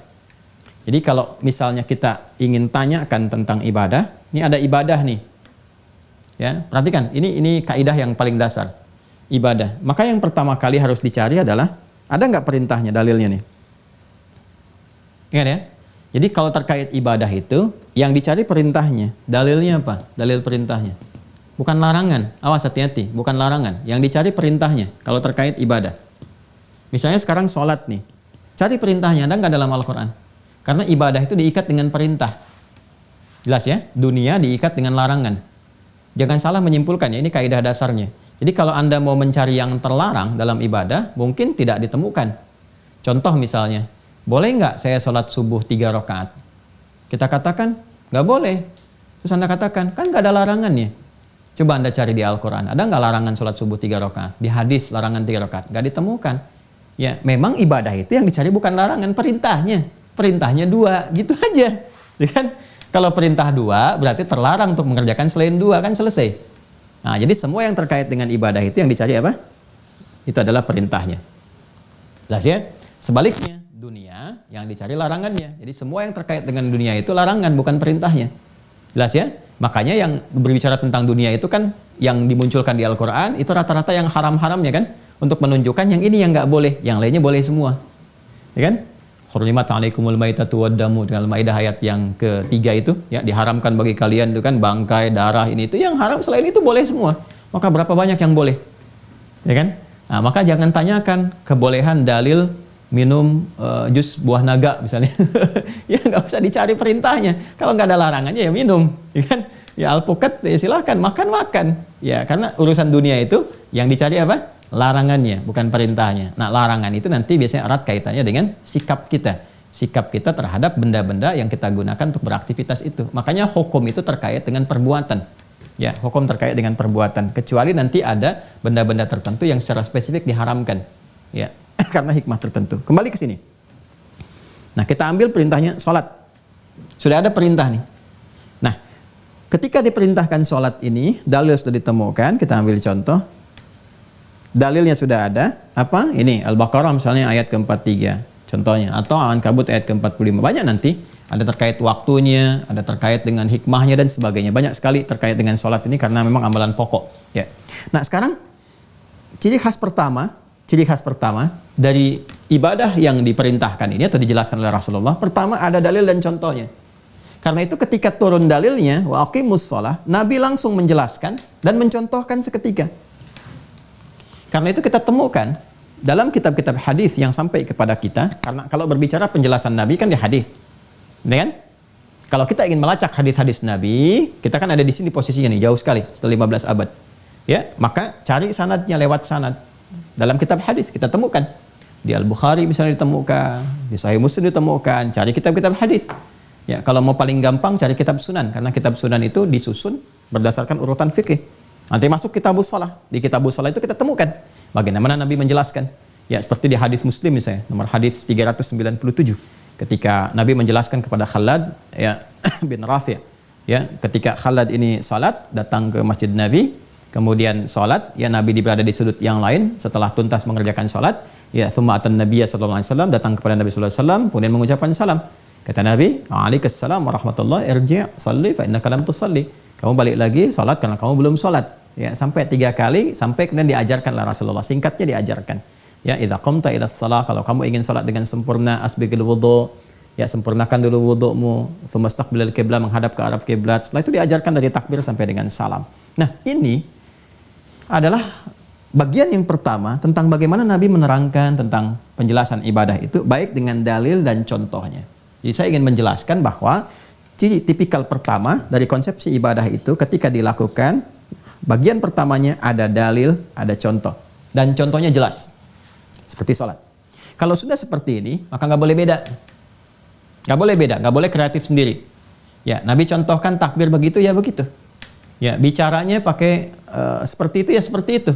Ya, suara yang dikeluarkan misalnya berbahasa Arab, ya bahasa Arab. Jadi jangan sekali-kali bikin kreativitas tersendiri, karena sifatnya ibadah. Ibadah itu sudah diikat tuh. Kalau sudah ada dalil contoh, ya nggak boleh beda, nggak boleh keluar dari situ.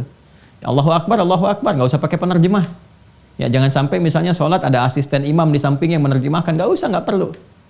Nggak perlu seperti itu. Ya Allahu Akbar, Allah Maha Besar, sampingnya menerjemahkan, nggak usah.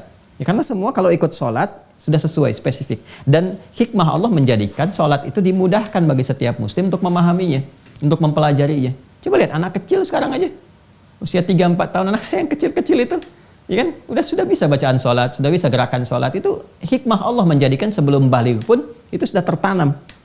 Ya, di mana ada satu ragam ibadah di dunia ini, ya, yang mengajarkan kepada penganutnya, ya, dengan seperti ini, dengan bahasa aslinya, bahasa asalnya, gerakan-gerakannya, yang bahkan sebelum balik bisa menguasainya. Kalau Allah nggak mudahkan, mustahil seperti ini. Ya, ini kan nggak mudah gitu, dan memberikan dorongan kuat untuk mempertahankannya, ya, dari menjawab seruan dan sebagainya. Ini gambarannya. Jadi Pertama secara singkat ada dalil, ada contoh. Yang kedua, ada dalil plus contoh. Tapi contoh ini bersifat sementara. Atau kasuistis sifatnya. Karena kasus tertentu. Ya. Ini masih dalam ragam ibadah. Ya. Ragam ibadah. Kasus pertama, dalil, contohnya jelas. Dan sifatnya dikerjakan. Jelas, sempurna, selesai. Ini dalilnya ada. Plus contohnya. Ya kan? Nah, contohnya bersifat apa? Sementara, kasuistis sifatnya. Baik. Contoh apa misalnya? Kunut. Persoalan kunut.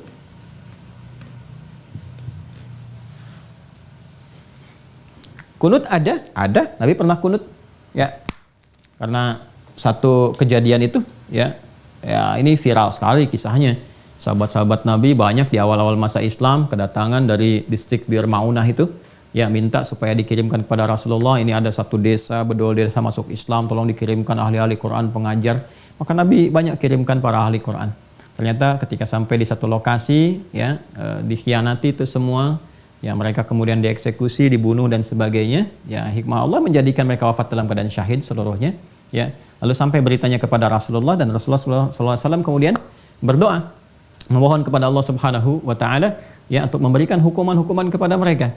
Ya, Allahumma al'an kadza, Allahumma adzibhum, ya Allah tolong Bani Fulan itu hukum, mereka telah berdusta begini dan sebagainya.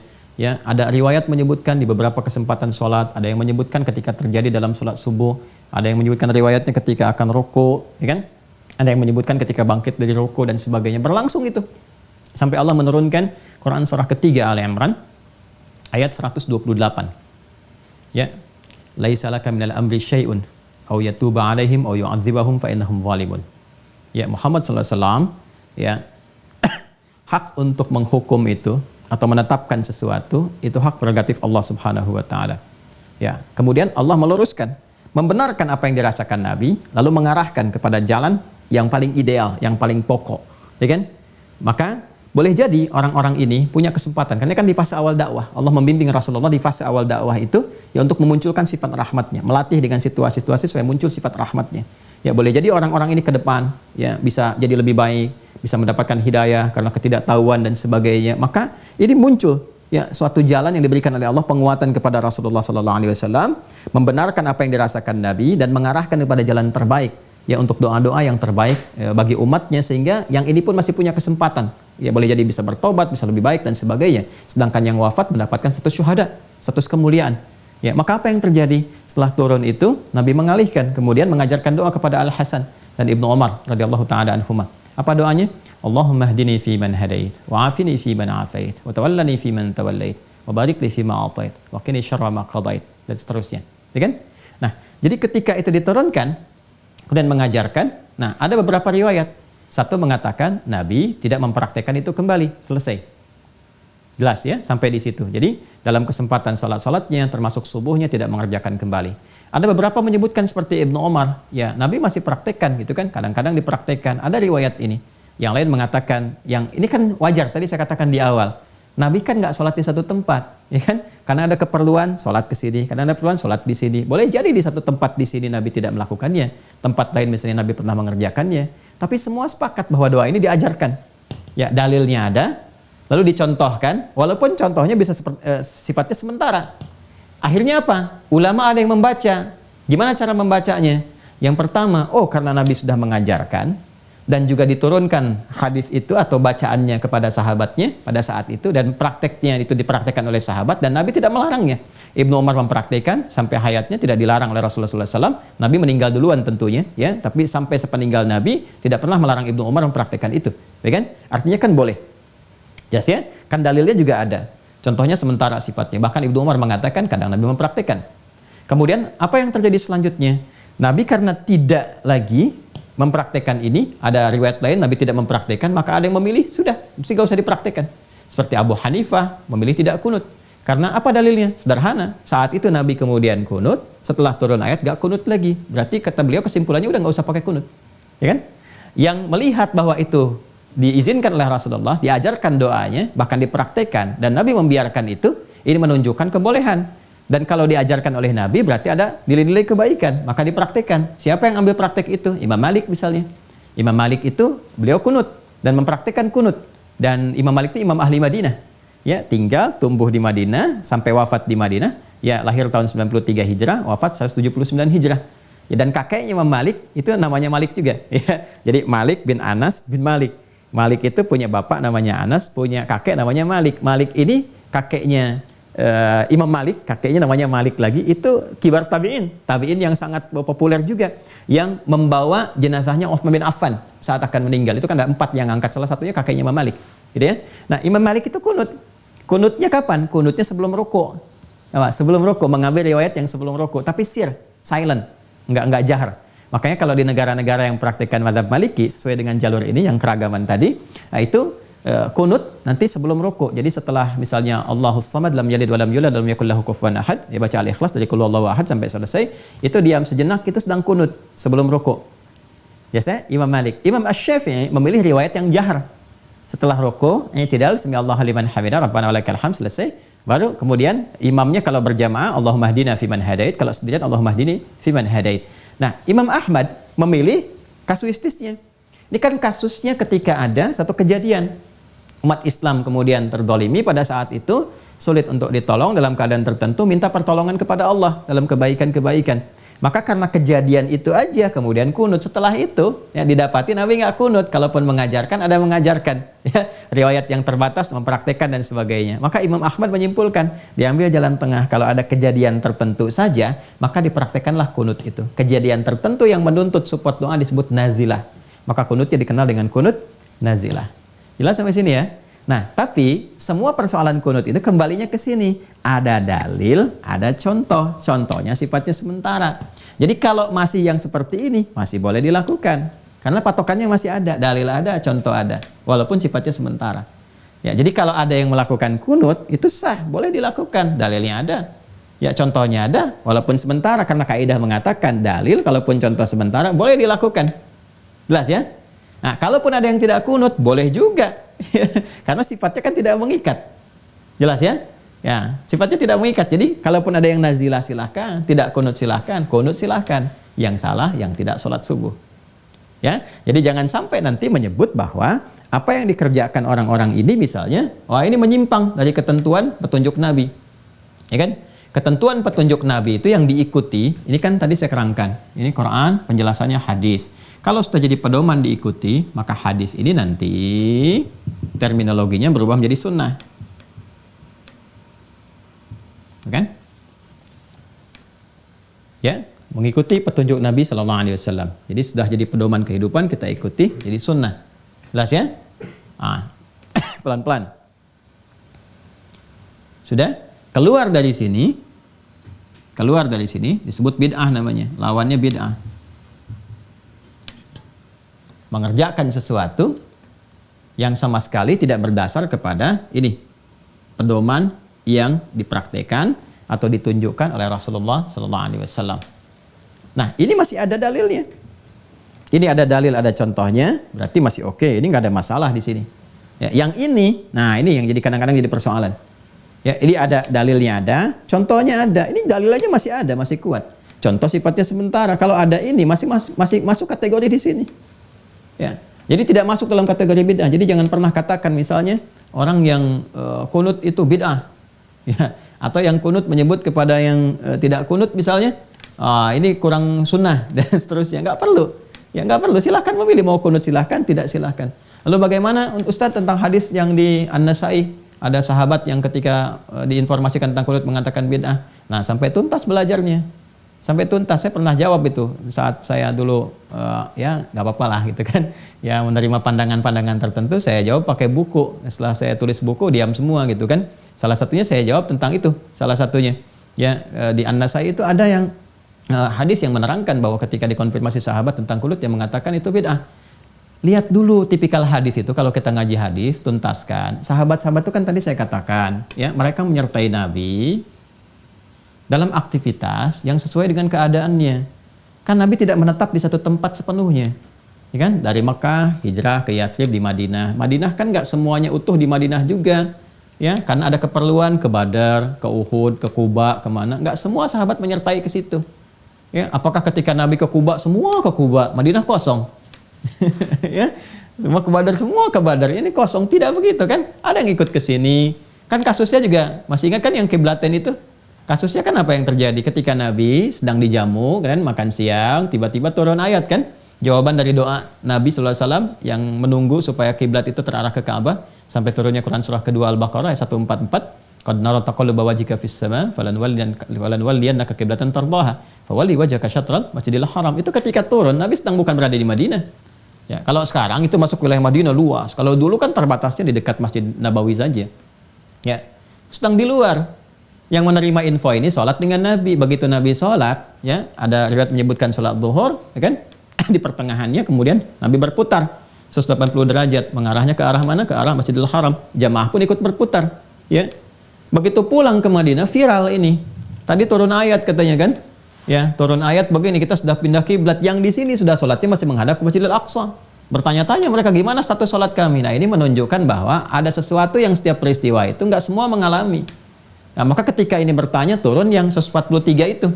Ya, wa makanallahu liyudhi'a imanakum. Allah tidak akan menyia-nyiakan apa yang dikerjakan dengan iman. Maka sholat disebut dengan iman. Makanya sholat itu pembuktian iman. Ini korelasi antara ibadah dengan akidah. Karena itu orang yang menghadap kemanapun, ya, atau karena ketidaktahuannya dia kerjakan karena imannya masih diberikan pahala, dibenarkan oleh Al-Quran peristiwa itu. Ya, ini saya ingin jelaskan peristiwa itu dulu. Nah, kalau sahabat sudah dapatkan apa yang mereka lalui dari Nabi, langsung ngelihat sendiri, mereka akan konsisten mengerjakan itu saja. Karena itu yang mereka saksikan. Ya, dan biasanya menepikan yang lain. Ya, itu aja pokoknya dikerjakan itu. Apalagi kalau belum pernah tahu. Kalaupun tahu dari yang lain, tapi mengalami, misal kasus Bismillah nih, ya. Ya, Abu Bakar tahu, Umar tahu, dan sebagainya. Bisa tahu ini Bismillahirrahmanirrahim turun. Tapi karena mereka mengalami sholat di belakang Nabi, yang pakai Alhamdulillahirrabbilalamin, ya, yang tidak menggunakan Bismillahirrahmanirrahim sebelum turun, maka yang dipraktekkan yang Alhamdulillahirabbilalamin. Sahabat yang menerima Bismillahirrahmanirrahim dipraktekkan yang Bismillahirrahmanirrahim. Demikian seterusnya. Ya, kasus kunut juga demikian. Ada sahabat yang ketika menyertai Nabi, kan Nabi baca itu menyertai di belakangnya. Ada yang tidak menyertai Nabi, yang dia tidak tahu dengan itu. Karena tidak tahu, maka dia konsisten dengan apa yang tidak pakai kunut saja. Jadi perkataan bid'ah itu bukan untuk menyalahkan yang lain yang praktekkan dari kalangan sahabat, bukan. Tapi untuk memberikan kesan kepada dirinya, saya tidak ingin mengerjakan sesuatu yang saya nggak tahu. Saya tidak mengalami itu. Itu maksudnya. Jadi kalau kita ngaji sampai ke titik itu, kita akan mengerti. Jadi ada istilah-istilah yang nggak bisa kita pahami dengan terjemahan. Harus masuk ke situ. Bahkan di ilmu hadis itu, kalau kita tahu la ba'sa bihi, itu Yahya bin Ma'in, yang dimaksud Yahya bin Ma'in, la ba'sa bihi itu apa? Apa bedanya dengan ahli hadis yang lainnya? Imam Zahabi itu ketika melihat la ba'sa bihi, apa yang dimaksudkan dengan itu? Itu istilah itu aja di kalangan ahli hadis itu bisa beda. Ya, makanya jangan sembarangan kalau nggak tahu tentang hadis atau ilmu hadis, jangan sembarangan kita menilai sesuatu, itu bisa keliru. Ya, istilah saja, itu sunnah aja. Anda harus tanya, ini istilah usul fikih, istilah fikih, atau kawaid fikih, atau ilmu hadis. Ya, karena nanti pendekatannya bisa berbeda. Ya, jadi kesimpulan cepatnya gini, kesimpulan cepatnya adalah kalaupun nanti ada yang kunut atau sifatnya begini, dalil, contoh-contohnya sementara itu masih boleh dikerjakan. Ya, jadi jangan sampai menyebut itu bid'ah. Itu keliru. Jelas ya? Atau sebaliknya, kalau tidak ada yang kunut pun, ya, ini contoh ya, contoh tentang kasus kunut, jangan disebut sunnahnya nggak sempurna sampai dipaksa sujud sahwi misalnya, itu nggak usah. Jelas ya? Nah, ini gambar. Yang ketiga, ada yang lebih dahsyat lagi. Ini kan baru dua nih. Satu dalil, ada contoh. Dua dalil, contoh sementara. Yang ketiga, dalil ada. Contoh nggak ada. Nggak ada contoh. Dalil aja sampai sini. Dalil jelas. Contoh nggak ada. Nah. Wah, ini lebih dahsyat lagi nih. Ya. Dalilnya ada, jelas dalilnya. Contohnya nggak ada. Nggak ada contoh sama sekali. Ya, kita ambil. Misal.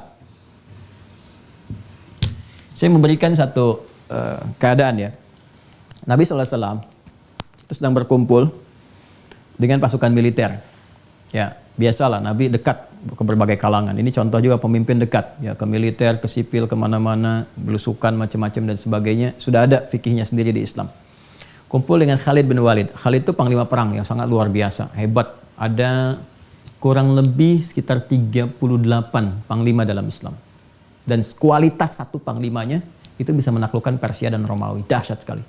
Nanti ada fikihnya sendiri tuh. Ya, fikih militer di Islam itu sampai menghasilkan kualitas panglima yang sangat hebat. Secara cepat, karena waktu kita terbatas, secara cepat, Khalid ini cerdas. Ahli strategi, ahli militer, dan juga mengerti tentang kaidah-kaidah fikih. Beliau ingin memastikan ya jenis-jenis makanan apa yang boleh dan tidak boleh dalam Islam. Karena dalam situasi peperangan, apalagi di medan-medan juang, medan pertempuran, medan militer, itu belum tentu menemukan makanan-makanan normal. Ya, seperti kita sekarang lah. Nah, suasana yang tadi saya sebutkan di jazirah, padang pasir dan sebagainya, kan ada hewan-hewan liar.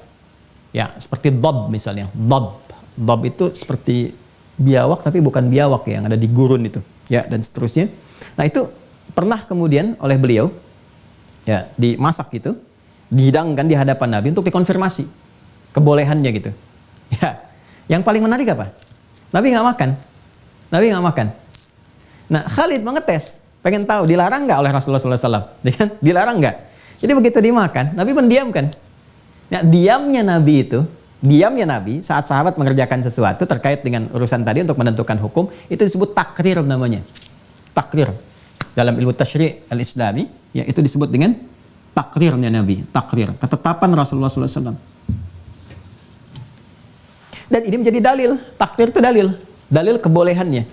Masih ingat kan kalau dalam urusan dunia makanan dan sebagainya sifatnya apa? Cari apa yang dilarang tadi kan? Ya kan?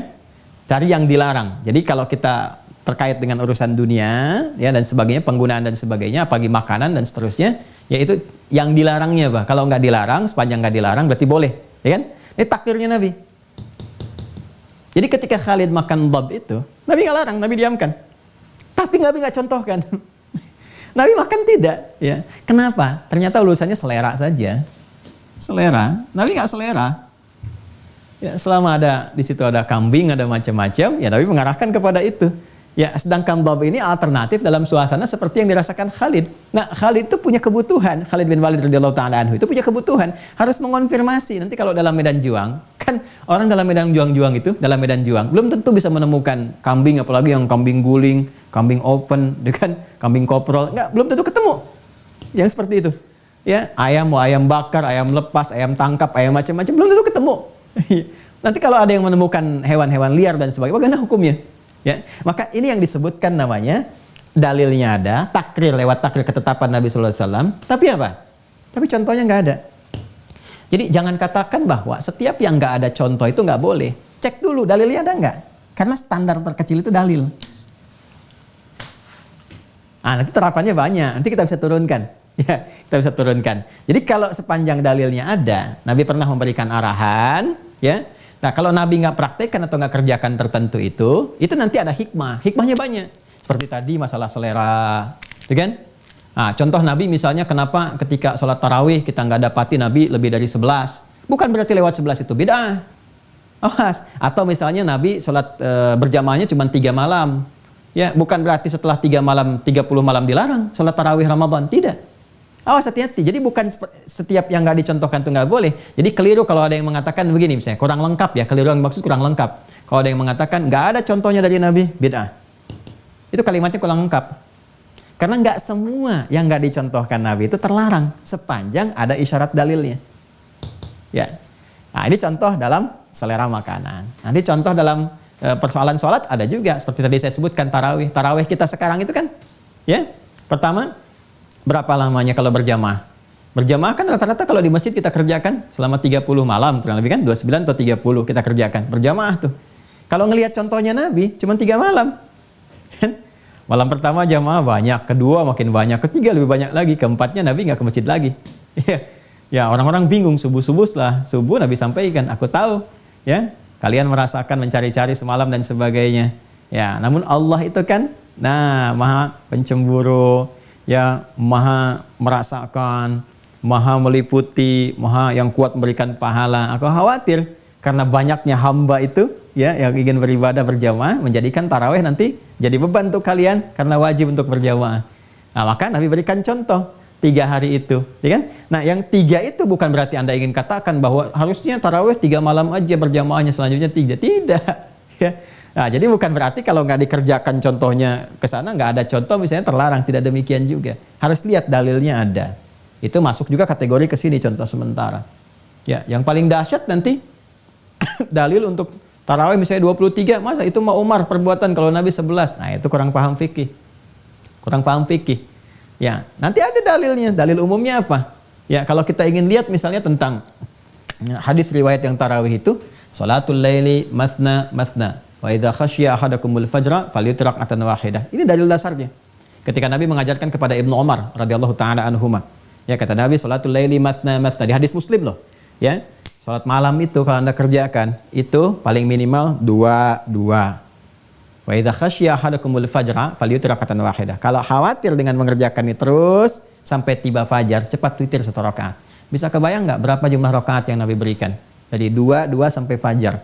Jadi kalau Anda sholat malam dari jam 2 sampai fajar, 2 rakaat, berapa rakaat tuh sampai penutupnya? Gak ada batasnya. Gak ada batasnya. Adapun Nabi, saya contohkan pernah Nabi sholat 11, pernah kurang dari itu, pernah 13 dengan khafifatain. Itu contoh standar. Standar. Yang standar pun kadang-kadang kita berat mengikutinya karena standar Nabi. Jadi kalau Anda ingin ambil yang standar, silahkan 11 nih.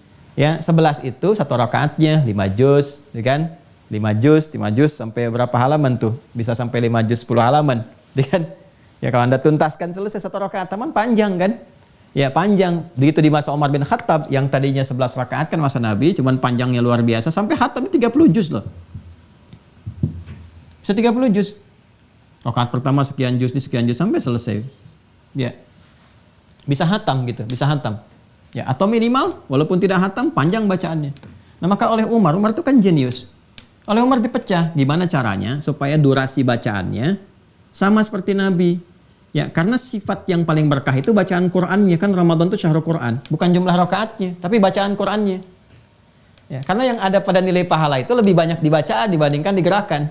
Kalau bacaan Qur'an kan setiap huruf, kalau gerakan setiap gerakan selesai, tuntas 10 pahala. Ya, Anda bergerak tuh, sekali gerakan selesai sholat, 10 pahala. Tapi kalau bacaan, dibaca setiap huruf, dapat 10 pahala. Maka yang dibanyakan itu di bacaan Qur'annya. Ya, maka Umar melihat, makanya Nabi memanjangkan 11 tapi panjang, ya kan?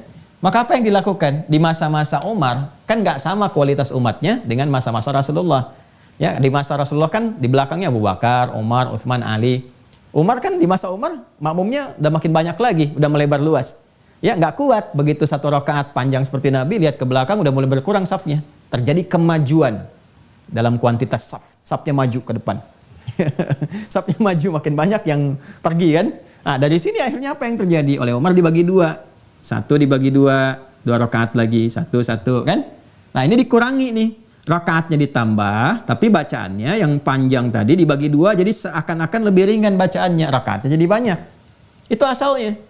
Jadi 11 dikali 2, 22, tambah witir 1, 23. Kalau ada yang tetap ingin mempertahankan bacaan ini kepanjangan juga nih, berdirinya masih begini-begini. Nah, maka apa yang terjadi? Tambah lagi rakaatnya. Makanya di Madinah ada yang sampai 39. Ya, itu untuk mempertahankan, asalnya begitu. Ya, bukan masalah 11, 23 ini dan sebagainya ragam. Itu bukan. Ya, isu utamanya adalah mempertahankan ini, bacaan Qur'annya. Gitu, ya. Sekarang alhamdulillah nggak terjadi perdebatan, nggak terjadi perdebatan karena rata-rata memang ya umatnya kan beda. Zaman Umar aja kan ya sekian puluh tahun dari wafatnya Rasulullah, ini udah dibagi 2. Maka bagaimana dengan 15 abad setelah wafatnya Nabi? Dengan 11 rakaat aja masih minta diskon, dengan diskon bacaan. Ya memang baca Yasin, tapi baru Yasin langsung rukuk. Ini kan gambarannya gitu ya. Nah ini kasus-kasusnya teman-teman sekalian. Ya jadi jangan katakan kalau ada orang sholat 23 rakaat, Anda jangan katakan itu bid'ah, itu ikut Umar. Apalagi yang paling tidak masuk akal tuh bahasa begini nih. Ini paling tidak masuk akal. Ikut Umar apa ikut Nabi? Itu bahasa paling tidak rasional. Ya, masa iya sih Umar melakukan bid'ah? Ikut Umar apa ikut Nabi? Ya. Masa iya Umar tidak mengikuti isyarat Nabi sedangkan beliau disebut minal khulafa'ir rasyidin. Ya, khalifah yang mendapatkan rasyid, petunjuk itu. Ya, dan itu ijtihadnya itu ke sini menjaga kelestarian bacaan Nabi. Jadi sangat tidak masuk akal. Ya. Jadi kalau ada yang mengatakan, Anda ikut mana, Umar apa Nabi? Sampaikan, saya nggak ikut ente. Saya ikut Nabi, ya kan? Ya walaupun saya 23 rakaat, saya ikut Nabi misalnya yang ditafsirkan oleh Umar, ya kan? Daripada ditafsirkan oleh Anda misalnya. Tapi lebih baik saling menghormati, cari bahasa-bahasa yang enak saja, ya. Ikut Umar, ikut Nabi, ya saya baru belajar. Mudah-mudahan ya Allah memberikan jalan yang baik lah. Kalau Anda kan sudah advance gitu ya. Mudah-mudahan amalan saya diridhoi. Nah, jadi kurang lebih begini ya. Kalau kita paham begini, kita akan saling menghormati. Nah, buktinya di Mekah sekarang 23, ya kan? Ya, kemudian juga ada yang 11 ada, ya. Kemudian kalau di Madinah bahkan lebih daripada ini kalau tarawih itu enggak ada masalah. Jadi kalau mau ngambil 11 juga silahkan, tapi jangan dipendekin bacaannya. Ya, agak panjangin dikit supaya dapat berkahnya. Kalau ngambil 23 juga jangan terlalu cepat. Yang 11 itu hampir 1 jam, masa 23 7 menit? Ini kan juga aneh juga tuh. Yang 11 itu hampir 1 jam. 23 rakaat cuma 7 menit. Allahu Akbar, Allahu Akbar, Allahu Akbar, Allahu Akbar. Ya, mohon maaf ya. Ya, mohon maaf gitu. Walaupun misalnya ini kan sudah excellent, Ustaz sudah hafal, ya nggak gitu-gitu juga gitu. Ya, kan juga para sahabat nggak gitu-gitu juga ya. Orang-orang soleh dulu nggak gitu-gitu juga. Tetap aja normal saja gitu keadaannya. Nah, yang keempat yang paling dahsyat. Ada dalil. Dalilnya ada, yang keempat nih. Dalilnya samar. Samar. Ya, sifatnya tidak langsung tegas gitu menunjukkan.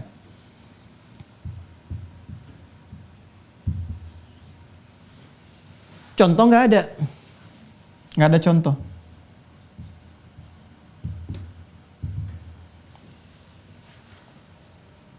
Ini pun masih boleh. Ya. Contoh misalnya, kita ambil langsung kasusnya. Dalil zakat fitri pakai beras. Zakat fitri pakai beras.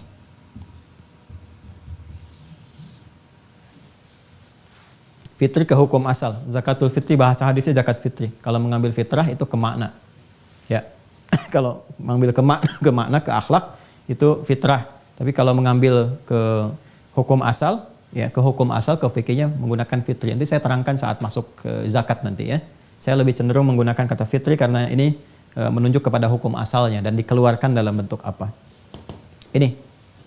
Sekarang silahkan Anda cari, baik dalam Al-Quran, juga dalam hadis, kebolehan zakat menggunakan beras. Bukan masalah zakatnya ya. Kalau zakatnya kita akan temukan jelas dalilnya. Wa aqimus sholata wa atuz zakah. Ya, dirikan salat, keluarkan zakat. Zakat masih umum bentuk apa saja. Zakat mal, zakat fitri dan sebetulnya. Ini zakat fitri nih. Cari yang pakai beras.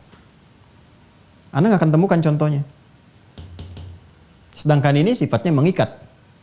Ya, saat Ramadan walaupun tidak langsung berpengaruh kepada puasanya, tapi juga mengikat ya kepada keadaan diri kitanya. Ini setahun sekali. Baik, sekarang pertanyaannya contoh nggak ada. Ya, Nabi kan nggak pernah praktekkan, nggak ada sama sekali. Dalilnya juga samar. Saya sebut samar itu bukan nggak ditemukan sama sekali. Ya, tapi kalau kita cari redaksi beras nggak akan ketemu. Zakatul urzi, zakat pakai beras nggak ada, ya kan? Karena kenapa? Ketika Nabi mengarahkan kepada zakat fitri itu, ya, beliau arahkannya pertama kurma, ya kan? Kemudian gandum, tamar dan khintah, kurma, gandum. Kalau mau konsisten, ya, pakai contoh. Ini kalau mau konsisten nih, oh Ustadz ini kan jelas nih Ustadz. Ini kenapa nggak masuk kategori yang ini? Dalil dan contoh. Jadi setiap zakat itu pakai kurma aja, ya pakai gandum aja. Nah, sekarang apa dong hukumnya pakai beras? Apa bisa kita katakan bid'ah? Nah ini pentingnya ngaji usul fikih nih.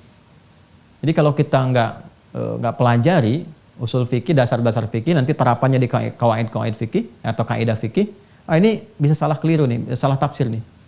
Ya, bisa ada yang mengatakan nanti, oh ini udah ada contohnya jelas menggunakan kurma dan gandum. Zakatnya kenapa nggak pakai itu? Berarti pakai beras hukumnya bid'ah, hukumnya salah, ya kan?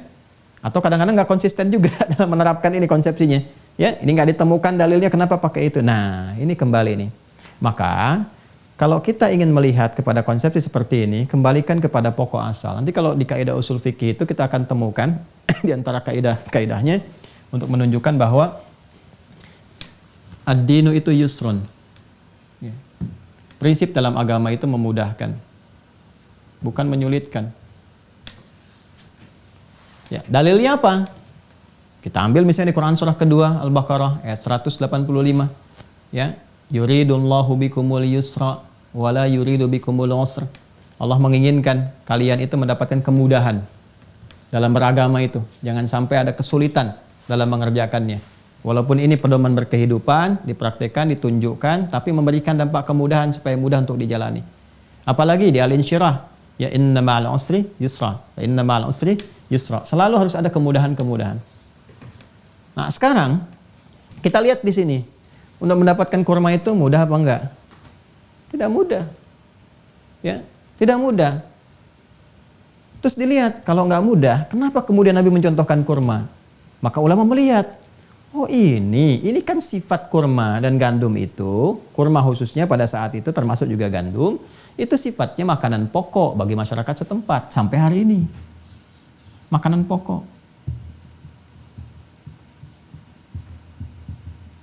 Nah,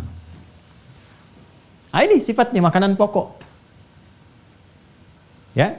Jadi ketika dikeluarkan dalam bentuk kurma dan gandum, yang dimaksudkan oleh Rasulullah SAW itu, ya bukan spesifik ingin memberikan jenisnya. Zakat fitri harus kurma, bukan. Tapi yang dikeluarkan adalah yang memenuhi kebutuhan makanan pokok untuk masyarakat sekitar. Jadi kalau ada makanan pokok yang diterapkan di situ, itu yang dikeluarkan dengan ukuran yang setara dengan kesetaraan ini. Berapa jumlahnya nih? Ya. Maka dari itu kemudian ketika para sahabat itu berpencar, sepeninggal Nabi kan menyebar tuh untuk berdakwah. Nanti saya terangkan di fase ini esok insya Allah. Ya, misalnya di Madinah ada siapa, ya, di Mekah ada siapa, di Mekah ada Ibnu Abbas nanti, di Madinah ada Ubay bin Ka'ab termasuk sahabat Ali bin Abi Abdul Muttalib. Ya, kemudian setelah itu ada siapa lagi? Di Mesir ada Amr bin As misalnya.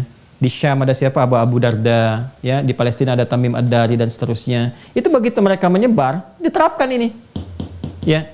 Maka ketika kemudian para sahabat memahami di beberapa tempat menyebar makanannya bukan ini, mereka katakan, udah ini makanan pokok. Ya, maka ilatnya penyebab ini diberikan bukan karena jenisnya, tapi sebab makanan pokoknya. Maka diberlakukanlah apa yang disebut dengan kias namanya. Analogi. Dianalogikan. Analoginya, ya pokoknya ada pada apa? Pokoknya pada ini, ilatnya pada makanan pokoknya. Kalau ada di satu tempat makanan pokoknya itu yang dipraktikkan, maka itulah yang dikeluarkan dari zakat fitrinya. Bentuknya seperti itu.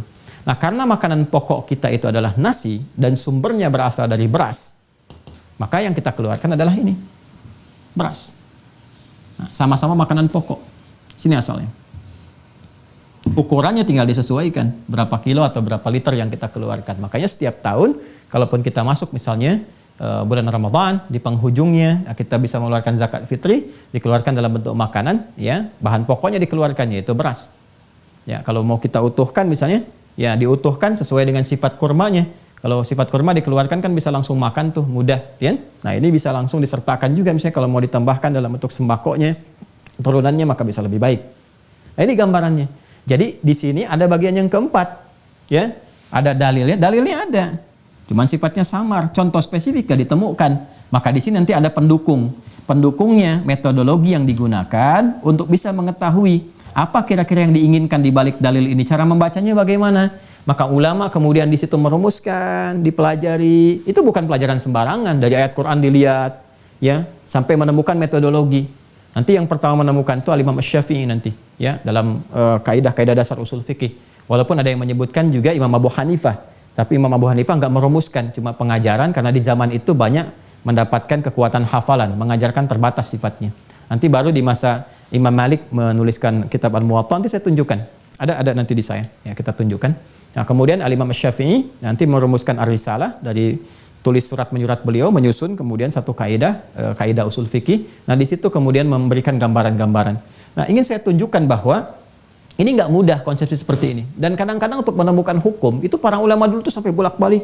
Pernah Imam Syafi'i itu memecahkan kasus sampai 300 kali membaca Al-Quran itu untuk menemukan satu jawaban. Jadi nggak sembarangan. Nah, ini metodologi ini yang digunakan, ya, untuk bisa memahami sebuah dalil.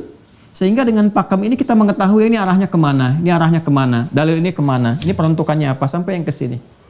Nah, sepanjang ada 4 konsepsi ini,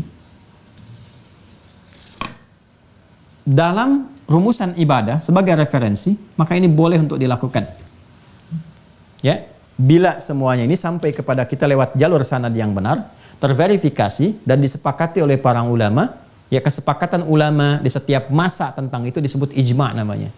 Ijma'. Ittifaqul ulama immatul mujtahidina fi asrin al-usur. Ijma'. Bukan ijtima'. Tidak suka populer sekarang ini ijtima ulama, bukan ijtima tapi ijma ulama. Ya, ijma ulama. Jadi kalau ulama sudah ijma, misalnya puasa, lakukan gini, ijma ulama, udah jadi dalil tuh.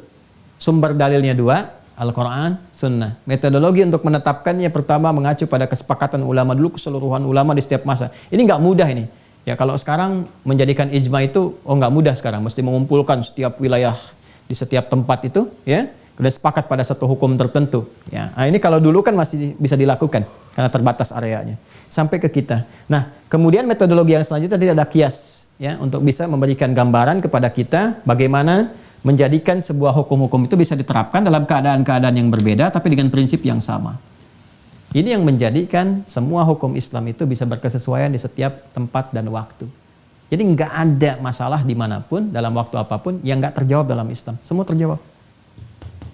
Ya, nanti turunannya ada istihsan, istishab, ya kan? Dan seterusnya. Nanti di bahasan usul fikih itu. Nah, saya ingin menunjukkan bahwa dari sini kita bisa temukan bahwa ibadah itu harus berlandaskan kepada dalil yang terkonfirmasi lewat turunan sanadnya. Sifat dalil itu nanti bisa dilekatkan dengan contoh ini. Jadi dasarnya dalil nih, sumbernya itu. Ada yang disertai dengan contoh, contohnya mutlak, nggak ada perdebatan ulama, ijma di sini, ini tidak ada masalah umumnya. Kemudian ada yang dalilnya disertai dengan contoh sifatnya sementara. Ya, maka yang ini ada pilihan, mau dikerjakan silahkan, tidak nggak ada masalah, tergantung sifat ibadahnya. Seperti kasus kunut. Ada yang sifatnya dalilnya ada, contohnya tidak ada. Maka yang seperti ini pun, ini sifatnya pilihan, mau dikerjakan silahkan, tidak nggak ada masalah. Tapi masih dalam masuk kategori yang bisa kita kerjakan. Biasanya kalau ada yang seperti ini, itu sifatnya pada amalan-amalan mubah atau sunnah. Ya kan? Makanan kayak makan dom tadi kan mubah, bukan masuk kategori sunnah juga, tapi boleh dilakukan. Ya kan? Jadi ini bisa sunnah, bisa mubah. Kalau dalam praktek ibadah, masuknya sunnah. Tapi kalau dalam praktek-praktek misalnya muamalah, dalam interaksi kita dengan makanan dan sebagainya, maka jatuhnya mubah. Jadi jangan katakan bid'ah. Ya? Nah ada lagi yang sifatnya, dalilnya ada, cuman secara samar, membutuhkan perangkat nanti, keilmuan untuk bisa membacanya sehingga tahu arahnya kemana, dilalahnya kemana. Dalam istilah di ilmu fikih, dilalahnya kemana nanti masuknya, ya, penunjukan sifat hukumnya. Ini nanti bisa menggunakan perangkat-perangkat seperti kias dan lain sebagainya, maka ini pun masih boleh untuk dilakukan. Jadi tidak ada menyalahi dari rumusan-rumusan hukum. Nah, yang menyalahi rumusan ini keluar dari konteks ibadah itu disebut dengan bid'ah. Nah, istilah bid'ah itu dalam fikih, karena ini kan ilmunya fikih nih, ya. Istilah bid'ah dalam fikih itu kaitannya dengan ini nih, ibadah. Bukan hal di luar ibadah. Jadi kalau dikaitkan dengan ibadah, masuknya ini kategori bid'ah. Tapi kalau nggak ada hubungan dengan ibadah, itu bukan bid'ah. Ya, misal saya nulis pakai spidol nih. Spidol zaman Nabi nggak ada. Ya. Nah, spidol zaman Nabi nggak ada. Jadi jangan dikatakan tuh bid'ah tuh. Ini nggak ada hubungan dengan ibadah. Ini bukan ritual. Ya, mobil, kendaraan, zaman Nabi pakai unta, zaman sekarang pakai kendaraan dan sebagainya, itu nggak ada hubungan dengan ibadah. Ya, nggak ada hubungan dengan ibadah. Jadi kita kalau dalam urusan dunia silahkan. Ini perbanyak bid'ah, ya, sepanjang nggak ada larangannya, kan? Tapi kalau dalam urusan ibadah nggak boleh. Ya, kalau dalam urusan dunia perbanyak penemuan-penemuan baru. Kayak bid'ah itu kan sesuatu yang baru, yang diadakan, yang baru-baru, ya, yang baru-baru. Sebetulnya sih kalau saya lebih sepakat menyebutnya dengan ikhtira'. Ya, penemuan-penemuan asal. Karena bid'ah itu sifat utama bagi sifat badi'. Ya, badi' itu dilekatkan hanya kepada Allah. Menghasilkan sesuatu yang baru dengan yang indah, dengan semua sumber materinya langsung Allah ciptakan. Makanya Allah menyebut dirinya dengan badi'us samawati wal ard. Ya, badi'us samawati wal ard. Allah yang menciptakan, mengkreasikan langit dan bumi dan seterusnya. Ya, semua materi yang Allah ciptakan dengan segala keindahan. Ya, jadi kalau dalam terkait dengan kehidupan, aspek-aspek interaksi sosial dan sebagainya, ada meja, ada sekolah, ada ini, itu dengan perangkat kehidupan yang mendukung kita untuk mengetahui ibadah dengan lebih baik, itu boleh-boleh saja kita berkreasi. Tapi kalau sudah masuk kategori ibadah, itu tidak dibenarkan. Kalau ada dalam frame ibadah, nggak boleh dilakukan. Ya, misalnya ada orang sholat misalnya kan sambil diada-adakan, ya apalagi mengandung unsur penistaan misalnya, mohon maaf ya, sholat dengan gerakan-gerakan tertentu diiringi musik dan sebagainya, itu beda itu. Baca Quran itu ibadah tuh, jangan aneh-aneh. Baca Quran itu masuk ibadah. Ulama sepakat, ya kalamullah al-munazzal ala Rasulillahi Muhammad SAW al-muta'abbad bitilawatih. Ya, firman Allah Subhanahu wa taala yang diturunkan pada Rasulullah SAW yang beribadah saat dibacanya. Ya, dari mulai Al-Fatihah sampai dengan An-Nas. Itu beribadah saat baca Quran, karena ibadah ada petunjuknya. Jadi nggak boleh sembarangan. Ya, baca Quran diiringi musik macam-macam nggak boleh. Itu bid'ah, dosa itu pelakunya. Ya, pelakunya dosa, istighfar itu. Ya, istighfar. Kalau sengaja berbuat seperti itu, ya dan menyengajai seperti itu dengan meruntuhkan atau merendahkan kehormatan Quran, itu bisa jatuh kepada dosa yang lebih besar dan bahkan berpotensi mengulang syahadat. Hati-hati, ya, hati-hati. Nah, jadi saya ingin katakan, kalau di luar ini, lingkup ini, baru lawan dari sini baru masuk kepada bid'ah. Lawan dari kata sunnah, tapi dalam konteks ibadah. Hanya di luar konteks ibadah, nggak bisa kita lekatkan kalimat ini. Jelas ya? Nah, nanti ini babnya panjang, bisa ada detail-detailnya, tergantung dengan contoh-contohnya. Termasuk kasus-kasus yang mungkin kita dapati dalam keseharian. Kita bisa keluarkan ke sini apakah ini masuk bid'ah, atau masuk sunnah, atau masuk ijtihadiyah, atau masuk uruf dan sebagainya. Nanti ada pemahamannya tersendiri. Yang penting hari ini saya ingin mengantarkan bahwa sifat ibadah itu dari segi perjalanan dalil kita harus mengenal. Ini ada 4 umumnya yang pokok. Karena kan ini ngaji dasar, belum masuk detail. Umumnya ada pokok gambaran seperti ini. Kalau masih ada dalam 4 ini, kita nggak bisa masukkan ini, ya istilah bid'ah kepada bagian ini. Kalau di luar ini dan dilekatkan dengan ibadah, tapi di luar ini masuk dalam kategori ibadah, maka baru ini masuk istilah yang disebutkan itu, yang dimaksudkan dengan bid'ah. Jelas ya? Dan dalil sifatnya ini, itu bisa umum, bisa khusus. Ya, dalil bisa umum, bisa khusus. Ya, dalil umum misalnya yang terkait dengan bacaan-bacaan meminta kita istighfar, kalimat thayyibah, bersolawat kepada Rasulullah SAW, ya kan? Sifatnya umum. Ya, ada yang mengkhususkan. Kalau sepanjang dikhususkan, silahkan pakai yang khusus. Tapi sepanjang Nabi memberi keluangan, sifatnya umum, silahkan kita gunakan dengan kalimat-kalimat yang umum, sehingga banyak pilihan yang bisa kita lakukan. Ya, seperti misalnya istighfar, astagfirullah, astagfirullah, ada yang astagfirullahaladzim, ya ada yang astagfirullahaladzim, alladzi la ilaha illa huwal hayyul qayyum wa atubu ilaih, kan? Ada yang la ilaha illa anta subhanaka inni kuntu minadz zalimin dan sebagainya. Nah, itu harus paham betul. Ya, jadi kalau ada umum, jangan kita menghukumi harus seperti yang Anda inginkan. Kalau ada taksis, jangan dibawa ke umum-umuman. Maka taksis itu khusus, spesifik gunakan seperti itu, sepanjang memang dalilnya mengikat harus khusus seperti itu dilakukan. Tapi kalau sifatnya masih umum, artinya diberikan kelapangan kepada kita, ya untuk bisa melakukan seperti apa yang dibutuhkan, kita butuhkan, silahkan gunakan seperti apa yang kita butuhkan. Ya, bab doa itu dalilnya umum. Wa qala rabbukum ud'uni astajib lakum. Ya, dan Rabb berfirman, silahkan berdoa. Ya, maka aku akan menjawab. Maka sepanjang umum itu silahkan, kebutuhannya apa? Ya, kalau kita nggak temukan contoh khusus dari Nabi yang spesifik kebutuhan kita, kita minta bahkan dengan bahasa kita. Boleh pakai bahasa Indonesia dan seterusnya atau bahasa daerah.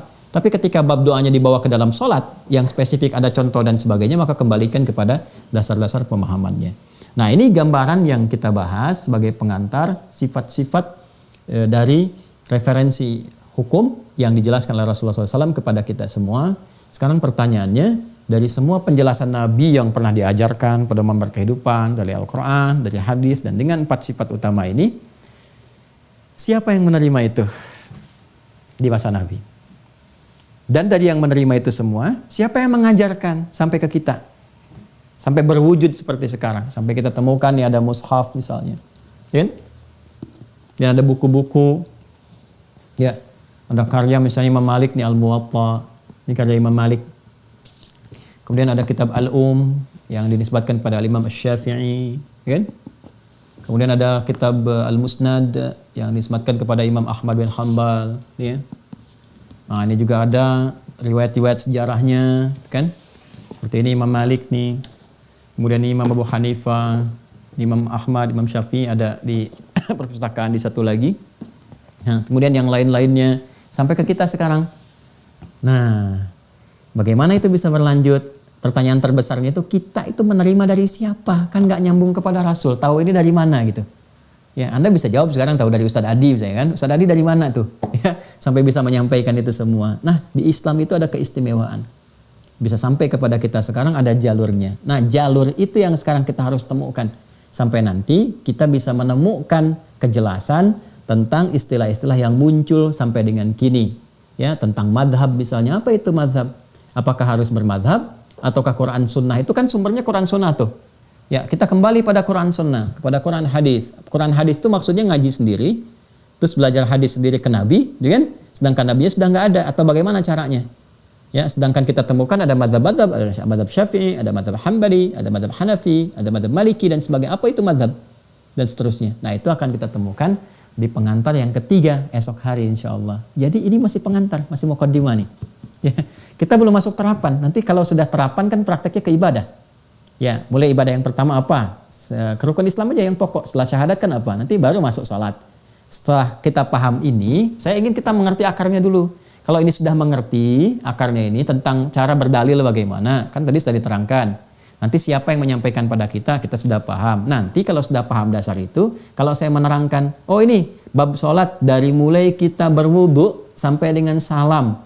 Saya menerangkan Quran, tahu Quran ada. Hadis Anda tahu, oh ini riwayat ini, nyambungnya ke sini. Ya kalau madhabnya ini dan seterusnya, karena sudah kita sampaikan di awal. Itu maksudnya. Ya, terima kasih untuk pertemuan hari ini.